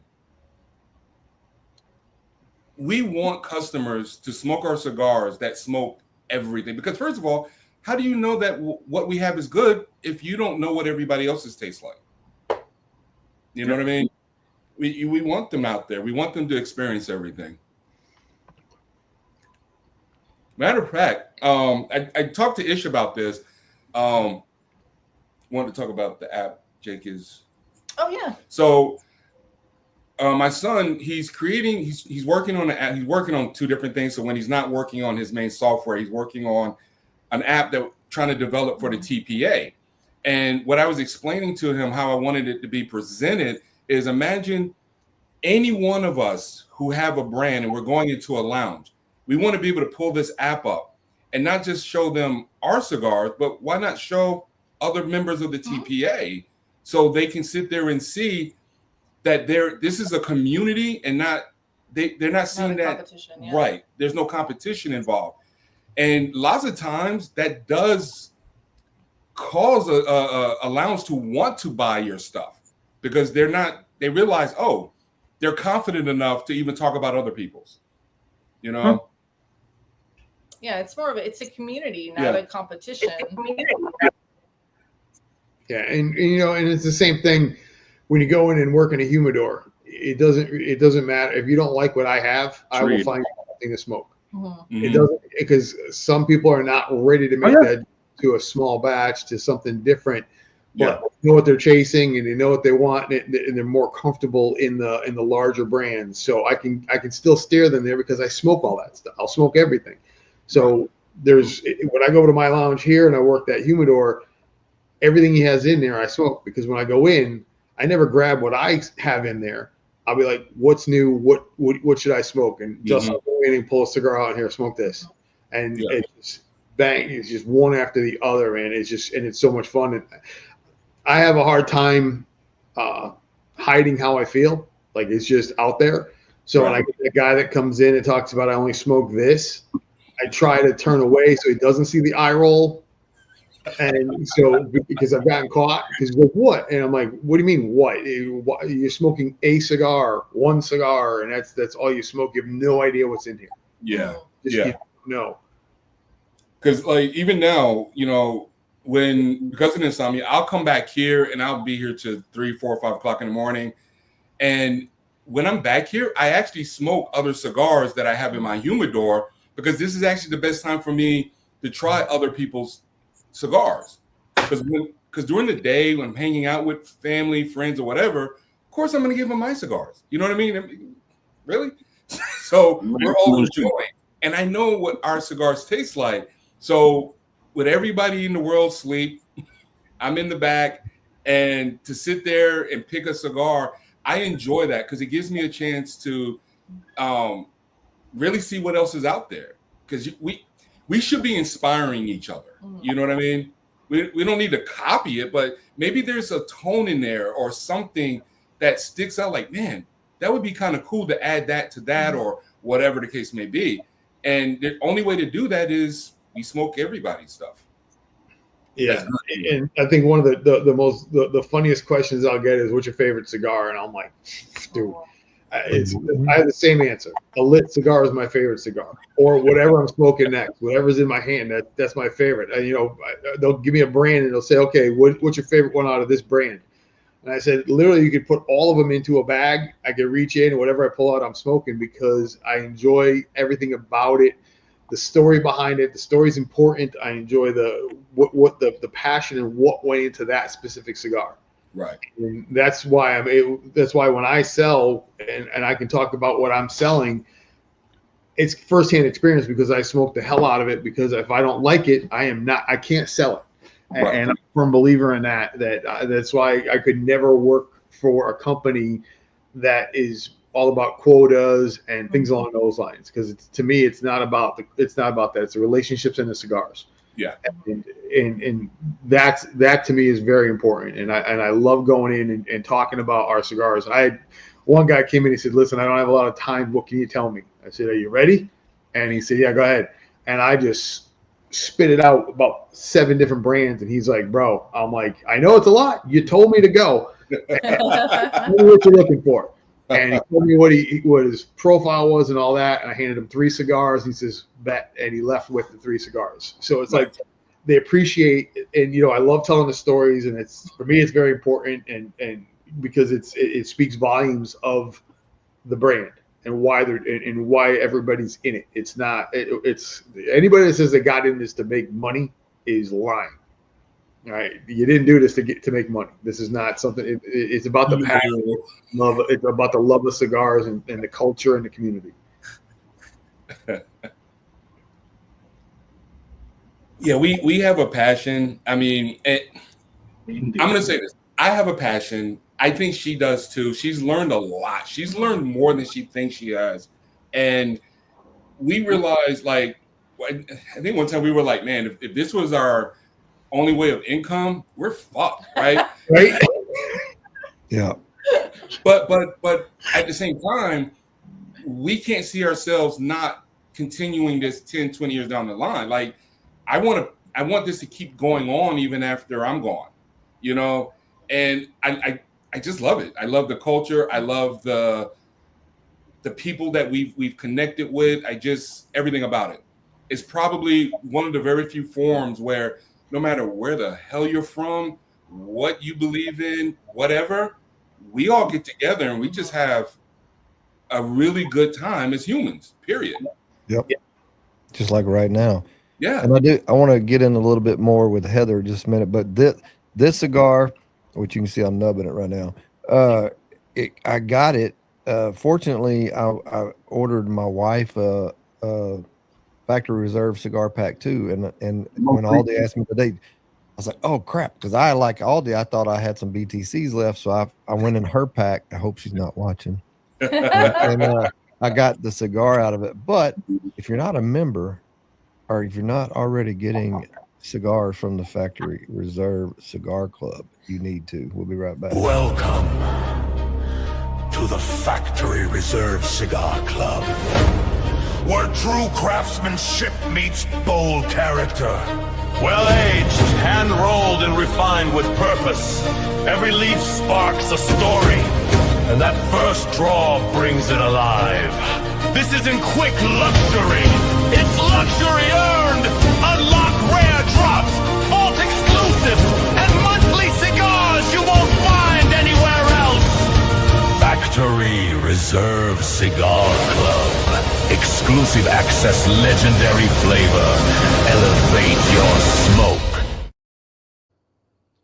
So, Heather, I don't know how long you've been smoking, but do you have a favorite? I don't remember if I asked you that. I know people say it's hard to pick out of your kids, but do you have a favorite cigar in y'all's line that like your go-to that you just really enjoy more often, I would say? I don't, because I'm still experimenting. So I like more of a mild. And for me, like I go with I don't want to waste anything. And he's like, just smoke it. It's not that big of a deal. So I will whatever he's smoking, I'll smoke off of it, or smoke something that's mild. But she does have a favorite. She just can't remember it. Anything Oscar rolls in front of her. That's because Oscar told her to. That's because Oscar told her to. There was the one that you rolled. No, actually, it was the one that you rolled when you went to go see Ish, and it sat for about 2 years because I got sick. Yeah, and it probably 2 years, and then it was a Mother's Day that I smoked it. Yeah, it was so good. So I think it was his second cigar he ever rolled. Was actually my favorite cigar, and he was like, "Oh, you're just saying it's good because I rolled it." I go, "No, it's actually really good," and that was a good cigar. That one. Okay. But yeah, from our line, just something mild, and I just I'm experimenting, so I haven't found my favorite yet. But ask me in about a year. Well, I'm going to go ahead. Not because it's not good, but I'm going to go ahead and put it down at risk of burning my hairs. I've enjoyed it. I'm like, one more. Let's see if I can get one more out of the sucker, because it is very, very close to my I will say, I think if I'm wrong, let me know. The two that she does smoke the most, that you can see her sit there and just not give the cigar back, would be the Spirit Decor and the Unity and Kinship. Those two are the two that, when I light them up, she'll hold on to it. Yeah, I might keep it a little longer. Yeah.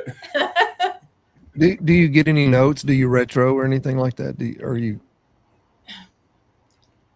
I do, but not intentionally. Right. I do it, and he's like, "Oh, look, you did." I'm like, "Yeah, don't ask me if I can do it on purpose. I just do it." Yeah. And I think having lived in a house with my father was a chain smoker who smoked Winston's, by the way. I think you have Winston over there ish. He smoked Winston 100s, and living in a house of a smoker, I think, changes you. So I agree. Both my parents were chain smokers. Bel Air was their brand. Smoked them forever, and everything smelled like smoke. I never touched a cigarette in my entire life, and I just never wanted. And it was one day I lit up a cigar, and I was done. I was hooked from that point on, because it just made you feel different, and it was just it was different, and it was golfing. Was my first cigar, and then it just picked up from there, and then it was just all right. I used to think I smoked good cigars until right around COVID, and it was always the main brands, and then I started seeing the world through different eyes, and it was because of the cigar clubs and the cigar community. and I had no idea about it. And wow, I mean, if you went through my humidors now, you would be very hard pressed to find a lot, or 90% of it is boutique. Nice. Everything else, you know, and if it's going to be something in the heritage or the legacy brands, it's going to be old. Right. Mm-hmm. I don't go hunting for any of the new stuff. I don't care about it. I've got one or two cigars that I like. The My Father Blue I thought was exceptional this year, and I'll smoke that one when there's nothing else around. But I can literally just close my eyes, reach into a humidor, pull something out, and then most times I'm like, ooh, I can't smoke that right now, and I'll put it back and I'll find something else. But because I'm a hoarder more or less, and I'm breaking stuff. So I end up hoarding, and I got cigars, and I'm like, man, I can't smoke this. I got to find the right time. It's always the right time. Clean up on aisle 5, Ollie. Was that Randy? Clean up on aisle 5. Clean up on aisle 5. Yeah, there's. I used to say, well, I'm going to save this for a special occasion. Well, they're always special occasion. It's always an occasion because I woke up today. Exactly. You know, the family's healthy. Whatever. It's always a special occasion. And if I'm not here tomorrow, then that cigar is completely wasted, and I didn't smoke it. Yeah. Yeah. I can see why you like the Spirit Decor, Heather, because it has such a great flavor just on the palate alone. Mm-hmm. But if you retroed that, oh my gosh. Oh, it would just open you any cigar, really. So I would say practice. Try. I know. I was like, I'm thinking maybe tomorrow afternoon we'll go. No, I can't. Yeah. I gotta leave tomorrow. That's a good one to practice with because it has no. Yeah. You see, you guys smoke it today. I have it still. I will smoke it tomorrow. I know you guys know that I am smoking like you should chain smoker. It's because tomorrow I have it says CT scan, the deep one. And one thing I will never do is lie. You know, when people they have to go to the doctor, they quit drinking for a week, they quit the smoking. I smoke today more than I smoked in the past 2 weeks. Wow. If it's something in there, fine it. So I overdo it. Do it. And I have blood test tomorrow. If it's something there. Where can we get the cigars? Where can everybody get the cigars outside of the factory reserve packs? At www. I know. I knew she was gonna like that. BSScigars.com. We keep it simple. We did do a promo code too, if we can give that out just for the 10% off for watching this video. It was the what did we do it? It was the initials. What? Cigar. Oh. Right? Yeah. What was CDP? CDP 10 is the code.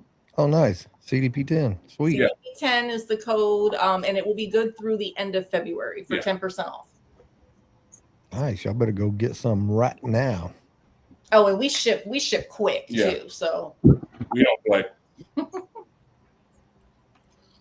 Let me see here. Now I gotta go look. Because I know I don't like to wait when I order stuff. So no, we're in instant gratification mode. We don't like to wait because I placed an order for something last week and it still hasn't come.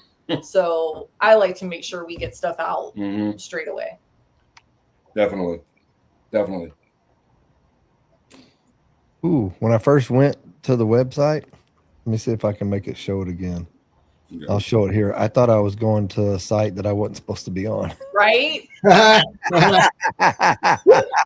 ready? You're like, oh. Damn. Yeah. What happened? Here we go. Yep. Big brother's watching it, Randy. What happened here? Now I got to figure out how to stop screen. What's happening here? What did you do? I do nothing. I just type. But I can fix it probably. I got it. It was just it went to a different screen because we definitely need to, like, when we have time to just we want to kind of revamp the site. I mean, it's simple, straight to the point, but we thought about it after a few years. We kind of want to spice it up a little bit, just make it a little bit more, I don't know, something. Yeah, and we were both off for 2 weeks for the winter break and decided we were gonna like revamp the logo. And now we have all these aspirational goals. So we're gonna do some rebranding because we thought that was a good idea because we were off for 2 weeks and now we're both back to work. So we're still gonna do it. We're gonna do rebranding. Yeah. And revamp the webpage. But in the meantime, the code is active. I put it in just before the show. So if anybody would like to try anything, we'd be happy to ship those up. Yeah. Oh man, no, the site looks really good. I was just joking about that first, but the site's really laid out really well. Thank you. Very simple, very, very quick to get to what you're looking as at. simple as possible. Yeah. I'm all about user friendly as possible. What do you want, Nesca? Almost that green band. What is that? The Unity and Kinship. Yeah, that's the Unity. Great. What in the world? Let's see. What is other than your cigar, Ali? What is the most full-bodied smoke you guys have? It would definitely be the Strength and Respect. Yeah. And coming in second would be the Trust and Loyalty. It's the Strength and Respect. It has that boldness you would get out of a really strong, solid, dark black Maduro without that harshness that a lot of people are afraid of. You're getting nothing but tone, flavor. But you know you're smoking a bold cigar. You tell them what's in it? Nope. That one that I just smoked, the Spirit Decor, has a little bit of strength to it. I didn't realize. He does. Yeah, it kind of snuck up, like just now snuck up on me, and I've been done with it for a few minutes. Yeah, that's I wasn't paying attention. That's how it works. Yeah. But it's not bad. Like for me, it's not an overwhelming deal. It's just nice. It's like, hey, hold up a minute. But the memory lingers with you. It's with you. Yeah. And you're gonna go, ooh, I gotta get one of those again. That's the psychology of the cigar, right? Inserting that experience that you just want to keep replicating. Now, let's get into the good stuff. Do you ever not fight, but argue over any of the what you're gonna call it, who's doing what, or do you just let Heather do everything, Ali? I pretty much let Heather do everything. That's so not true. We're gonna have a fight right now. I know, right? Well, that'd be a first. Yeah. I will have to say, you know, I've heard horror stories of husbands and wives and business and stuff, but I can honestly say that probably the best partner I could have had, because I think being Gen Xers, you know, we came in with this certain level of professionalism no matter what the fuck you're doing. So we kind of come at it that way. We kind of get out of the mind of husband and wife, and we're going in as co-owners when we start talking about things, and we just bounce ideas off, because I can come up with an idea and then she'll go, ooh, what about that? And instead of me going, oh, I don't want that, we talk it out and go, oh yeah, you're right. Let's do it that way. So I think we do pretty well. I don't think we've ever gotten into an argument. It's usually outside of work when we argue. Yeah, business is business, but yeah, we do put on our business hats and we come at each other like co-owners. And a lot of times it might be something that if I'm really passionate about, I want to do this, he'll be like, all right, let's do it. And if he's really passionate, we'll be like, yeah, let's do that. But there's never really been anything that we've argued about when it comes to the business. No. For me, whether the business is successful or not as successful as we would like, I'm gonna get all sweet just for this very moment. If I'm doing it with him, then it really doesn't matter, because we're doing it together. Yeah. So it's a win-win. Yeah. Because it's still something that we get to do and we get to collaborate together on it. So it's fun. So if it's something that turns out that it's not going to be any fun and that we're arguing about it, then I think we don't. We need both to do pull it. back from it. Yeah. Yeah. Yeah. Do you ever get to? I mean, from the time that we've spent together, I would picture Heather as being the more creative of the side, and Ali, you're more linear because of the background with the psychiatry and all that stuff. So, I would say that, because one thing, as an IO psychologist, if you ever meet another one, we're kind of confident in what we do with our skills. We have a motto in our field. We say, we solve problems that you didn't know you had in ways you can't even imagine. You also bring up problems we didn't know we had. Right, you know. So I am very linear, and I'm very structured when it comes to things. And then she'll kind of think out of the box. And instead of me trying to bring her back in, I broaden the box, you know, and that works because I may be linear, but I refuse to be closed-minded. You know what I mean? I'm a very open-minded person. So with her creativity, we match. We match really well. I just run wild because I have ADHD. So I'll come up with something and he'll be like, "Are you sure that's what you want to do?" And I'll be like, "Yes, I can do this and this and this." He goes, "Okay, but you're going to get all that done in one day?" And I'm like, "No, because none of it's going to happen. I'm just going to talk about it right now. I'm going to say I want to do it." He'll be like, "Yes, great." And then we'll probably put it on the back burner for a little while. And then he'll bring it back up and I'll be like, "Oh, I was going to do that. Yeah, I'm going to do that." Being married to somebody with ADHD, it is fun. I sit back and I just enjoy.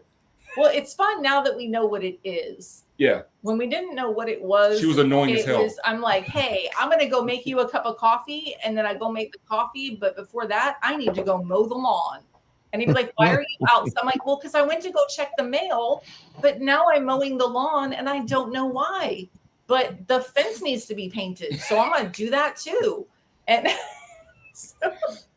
Heather, do you find yourself, do you ever smoke a cigar when you're working or mowing the lawn or anything like that? Or is it more just you want to, when you smoke, more that just sit down? I'm a sit down. Yeah. Like if he'll say he's going out to the back, I'll be like, "Oh, I'm gonna come with," and we'll sit out there together and smoke. And like you said, sometimes I'll just take the one he has lit, and then he's got to go get another one because I can't choose what I want to smoke. Yeah. But yeah, usually if I'm doing something, I'm in that something because I can't focus on anything, let alone one thing and smoke a cigar. So yeah, it has to be dedicated. I'm with you 1,000% because I've had, like when it gets really, really humid here, I got to take out my cigars in the morning and put them in a little travel humidor, and I put them out in the garage so they can acclimate. Right. You know what it's like at that early in the morning trying to figure out what I'm going to smoke during the day?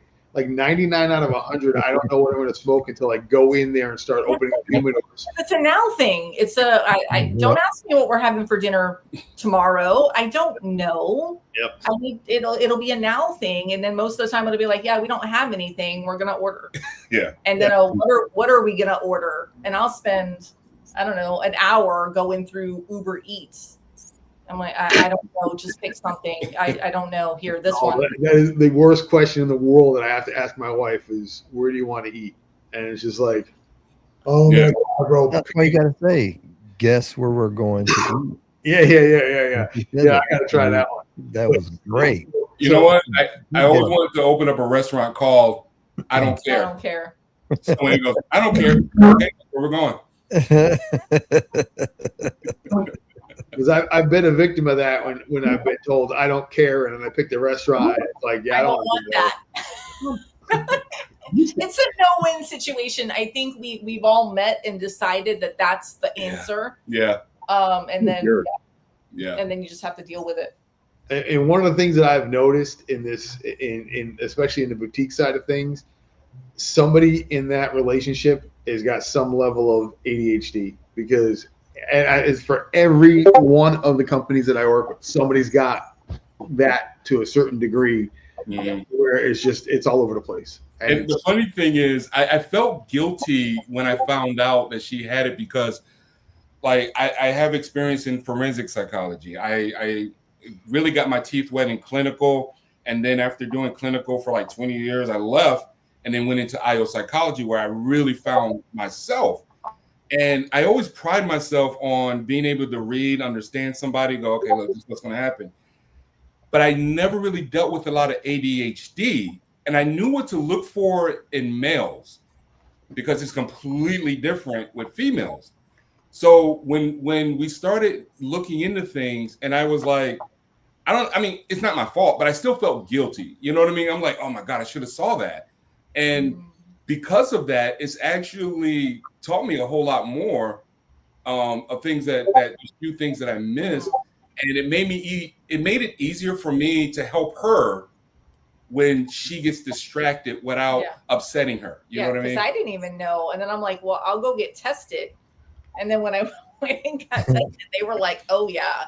And I'm like, oh, this is what my life has been like. I'm like, okay, because for me, like just a day at work, I'll be like, oh yeah, I've got this massive report I got to do. It's going to take me like 2 months to do. Did you start it yet? Nope. It's due January 1. Like, okay, great. And I would complain about it. I will start it on December 31st and get done with it. But complain, like I have total executive dysfunction. Or if my boss will be like, if somebody doesn't tell me exactly when they need it, they're like, oh, when you get time. Oh, that's the worst thing to tell me. Or you want to tell me, I need you to get a solid deadline. Like if you want it done now, you need to tell me you need it urgent because it will not get done. Do you find that you work better that way? Like when it's under pressure? Yes. I agree. Light a fire. I don't know. Everything.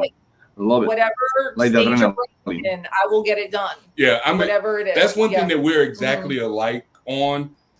If something needs to be done and the deadline is 2 weeks, I'm gonna probably start it 2 days before, but it's gonna look like I put in a lot of time. But yeah, I need pressure. And I'll spend the 2 weeks thinking about it, and I'll think about like, this is the concept. This is my concept of a plan, right? This is how I'm gonna do this. I'm gonna do that. And then at the last minute, be like, here you go.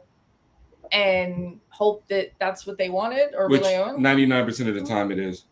So. Yeah, I got to have a deadline. I work best in a crisis situation. Yes. I'm in a crisis. Tanya is not like that. Tanya is very last minute. Yeah. And she'll stay up all night doing something. I've seen her do it. Like we'll be getting ready for an event with either the beard company or it's worse with the beard company, but with the when she was doing the candles the night before the market, she'd be up until 1, 2 o'clock in the morning, and then she'd get up early to go and get more stuff done. And I'm like, I can't function like that. I don't function. That's because it's out of my control. If it's in my control, it'll be done, and the car's packed and ready to go. So all I gotta do is get out of bed, get showered, and get in the car and go. So. Most times I'd end up just leaving her home because I could see it on her face. She's just exhausted. I'm like, bro, you just stay here. I'll take care of it. She's like, really? I'm like, just stay here because I'm going to want to murder you when I'm there. I'm going to be stuck doing it anyways and just let me go by myself. So we came to an agreement that I'll handle the markets and I'll do all that stuff. Just get the stuff ready. Whenever you get it ready, it's ready. I'll pack the car and just leave out what I got to have in the morning, and I'll do it myself. All right, guys, we're getting ready for that drawing soon. If you hadn't put a hashtag BSS, do it now. We'll be right back.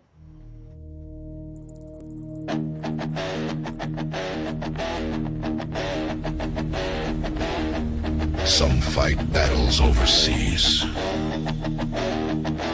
Others fight for perfection in every role. Born from discipline. Forged in brotherhood. This isn't just a cigar brand. It's a mission. Our mission is to make badass cigars for badass people. Every leaf, hand-selected. Every blend, battle-tested. From the first spark to the final draw. BAM Cigars deliver strength, honor, and precision. Built by veterans, smoked by legends. Dale Proud. Lock in, stand proud. Lock in. Every time. Every time I see him, I'm just like, yell at me. man, that guy's so mad. That's a hot commercial. I like that. Right? Beard Apothecary will have a commercial sometime in the near future. Yep. Awesome. Nice. No yelling, maybe. No yelling, please. If I'm yelling, someone's catching hands. Anything new you guys, if we didn't cover it, anything new you guys are thinking about for 2026? And by the way, I'm really excited about 2026 for everybody. I just feel like it just feels, it just has a good feeling to it. It does. It does. And I think here's the thing. I'm always thinking about a new cigar. Always. I actually had to like stop because if you unleash me, we would have had like 20 faces already and just like, oh my God, we're broke now. But right. we always have ideas. And of course, I want to do another collab with Ish. It's just I need to make sure he sits down and we can shit out. Yeah, good luck with that. But yeah, we have some ideas. Like I don't know if you know, some people in the community know, some don't. But Heather was diagnosed with breast cancer 3 years ago. I think it was 3 years. 3 years ago. Yeah. And so after that, and she came out a fucking trooper and a half. I mean, I admire this woman a great deal. We wanted to do something for breast cancer awareness because she actually got diagnosed during the month of breast cancer awareness, right? Which was crazy. So we wanted to try to pull it off last year. Just things were crazy. So we still have that in mind. We do have some other ideas. I got to control myself. We're gonna do the rebranding, I think, too, and probably like try to do some more events. And I mean, once we got started, and then I got my diagnosis, and then we had to do through like a year and a half of different surgeries. It kind of set us back a little bit. So we've just taken a slower pace at things. But yeah, I think like you said, with 2026, we have some things that probably will happen this year that will be positive. And just taking that time to really kind of just do some things to make some, fine tune things and some different little touches that'll make things look and feel a little nicer. But other than that, no, I think we're just going to stay the course. And here's the thing, you have to keep her back because so she got diagnosed. We were going to go to the Vegas event, and her surgery was like a week after, and she still wanted to go. I'm like, no, we're not going, because if we go and then we don't get back in time. So after that, she goes, okay, not a problem. I won't go, because she was pushing to go right before her first surgery. So then she's counting how many surgeries she has to do, how much space in between. She's, okay, we can do an event here. We can do it. I'm like, no. Oh, we were going to do some pop-up events. I had the calendar. I was like, we're doing this. So I was like, no. So we had that 1 year where it was like, no, we're not doing anything because I need to focus on her. So I guess technically we're kind of behind a year because we needed to take that, which we don't care about that. I mean, it's all good. Yeah. But yeah, we're going to, I don't know what it is yet, but we're going to do something, and I feel like it's going to be nice, something big. Nice.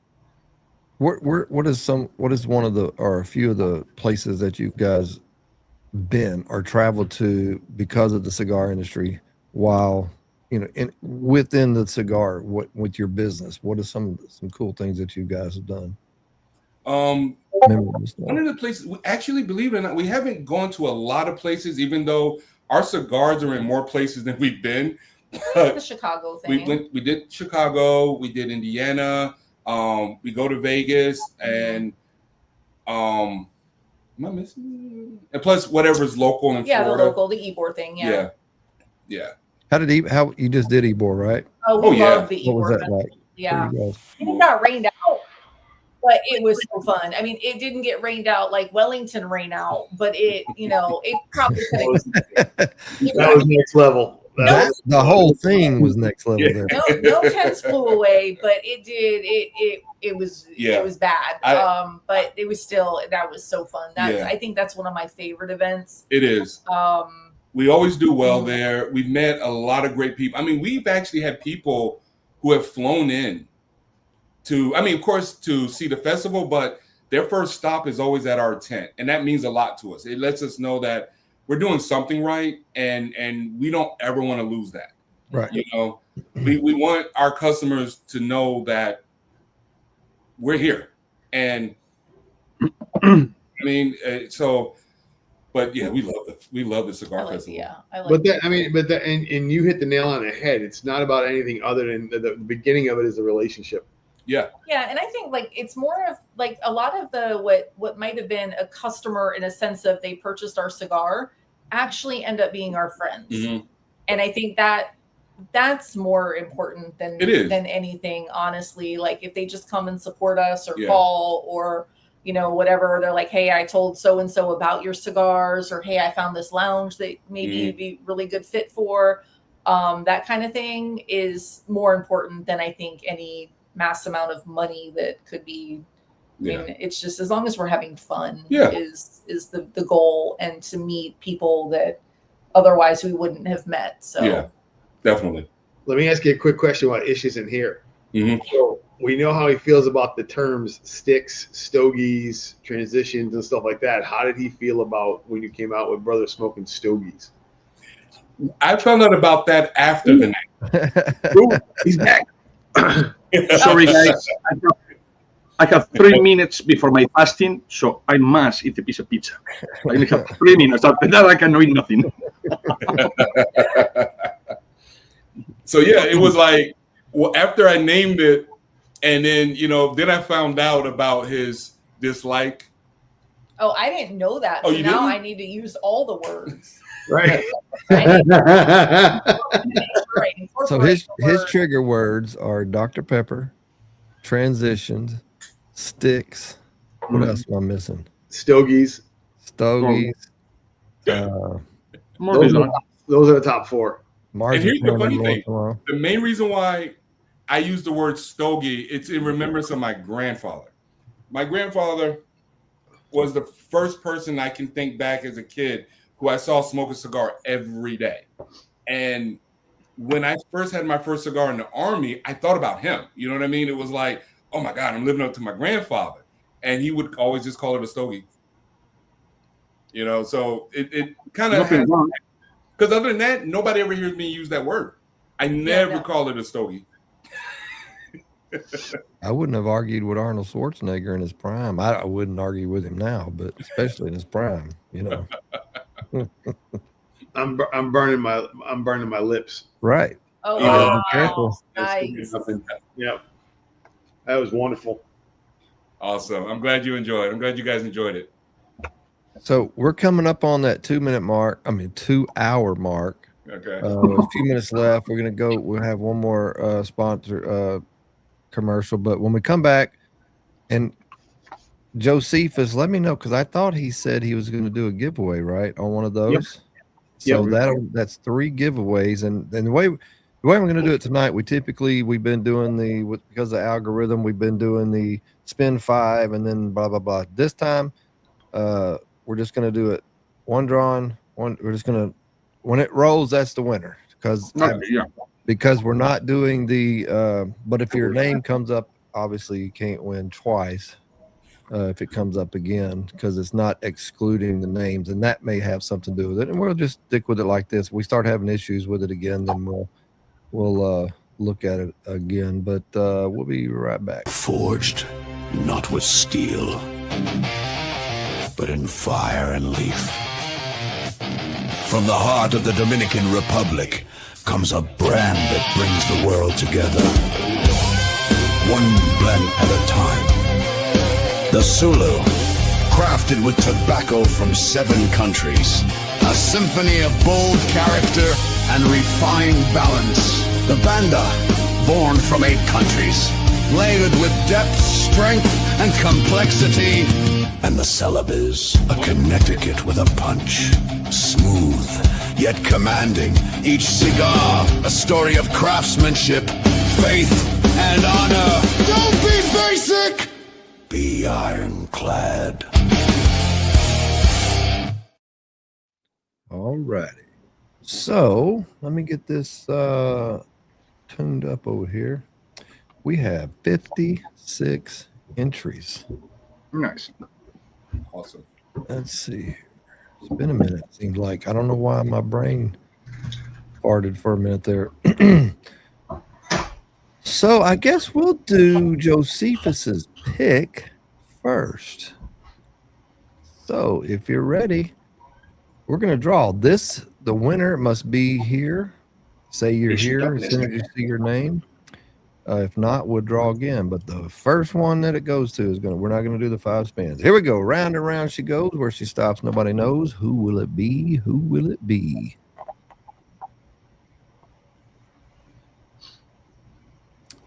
Bull fan, let us know you're here. Let us know you're here.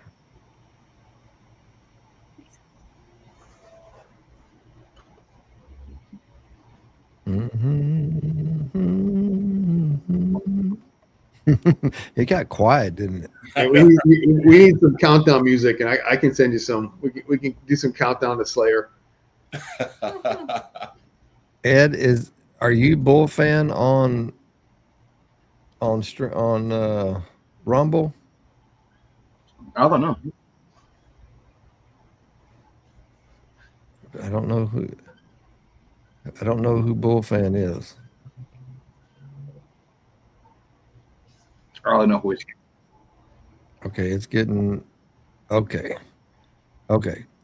Yeah, I see it. Yeah, I see he's him. All right. So that is the winner. Make sure you either get it. Well, how did they do it last time? They went to Josephus, or they can come to any one of us, and we can give Josephus the address and everything. Just make sure you give us your name, your address, and your address. Yeah. All right. Here we go. This will be for and let me tell you about Beard Apothecary. I just got gifted some Beard Apothecary recently, and I've got the Bougie Grunt beard butter. Thank you. And that stuff, I told Aldi, I said, I can't get over how little you have to use. And it kind of looks like it's going to be greasy at first. And it's not. It just goes in your beard really nice. There's no grease. There's no this excess stuff. And then whatever you use, put it on your hands, your elbows, your head, your bald head, or whatever. It's good stuff. Whoever gets the gift certificate, the $25 gift certificate, is going to love it. Here we go. Round and round she goes. Where she stops, nobody knows. Who's going to win the $25 gift certificate to Beard Apothecary? Don't be Angel. Don't be Angel. Right. Rob is just as bad, right? It's just as bad. It's just as bad. You hear, Rob? Rob's got like a 3-year supply. He keeps waiting. Let us know you're here, Rob. Yeah, he's here. He's here. He's always here. Oh, that was fast. Yep. All right. So I'm gonna make some special butter for Rob. Yeah, make it real special. And now, are we doing the 5 assorted 5-pack, or what are we doing for the? Yeah, it was a 5-pack of the core. Okay, here we go. This is for the Brothers Smokin Stogies cigars. Round and round she goes. Where she stops, somebody knows who's going to win these really great cigars. GC Gabriel. Is that our Gabe? I don't know. I've never seen that one before. Nope. Gabriel. GC Gabriel, let us know you're here.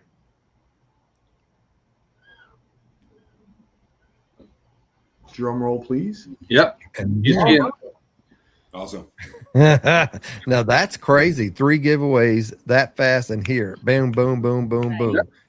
Same thing. Just get either me or Randy your information, your shipping information, name, your actual name, and your address, and we'll get it to the folks and to Ollie and Heather, and they'll get them out to you. Definitely. Yeah, man, that was a great I'm trying to get the banner off here. Here we go. Man, that was great. Yeah. Like, this has been a really cool, fun show. Thank you. Remember, I told you when we started, just Yeah. open and so we'll just go to final words. Aldi. I'm thrilled to death. I appreciate you guys coming in and getting to hang out with us. We had an opportunity to hang out at the events, so it was just it's just a great fit. You guys are everything that we love about the industry and the community. You're just great people. I'm just thrilled to have you guys here. Thank you. Thank you. Ish, any final words, brother? You want me to tell the bad things or the good things now? Talk about the blender. Talk about the guy that makes the cigars. I hear horrible stories about that guy. But anyway, there's nothing bad to say about this. I can say great cigars because I will go like this. So I will say good products. You see, it's a compromise. I can say nothing. I made the cigars. So good people. That's more important than cigars. I really believe that's more important than cigars. Steve, we have a GPA meeting tomorrow night, right? We do. Okay. Yes. First one, 8 p.m. First one of the year. The time. Yes. All right. So Heather and Aldi, I'm Heather and Ali, not Aldi. Sorry, Ali, I didn't want to put you down that way, right? Ali, you have to talk with your blender. I don't know what you put in that cigar, but he's like a little like that. It's got me going, man. It's got me going here. Anything final words you want to say to your people out here, Heather, Ali? Oh goodness, looking at me. I'll just thank you. I mean, we appreciate the support. We appreciate the invite. We've had a great time hanging out with you guys. Yeah, so we definitely want to give thanks to our customers. We want to give thanks to you guys. I mean, that's why we're here, and we appreciate you all. Hey, I've had fun. And with that, until next time, peace out. I love one another.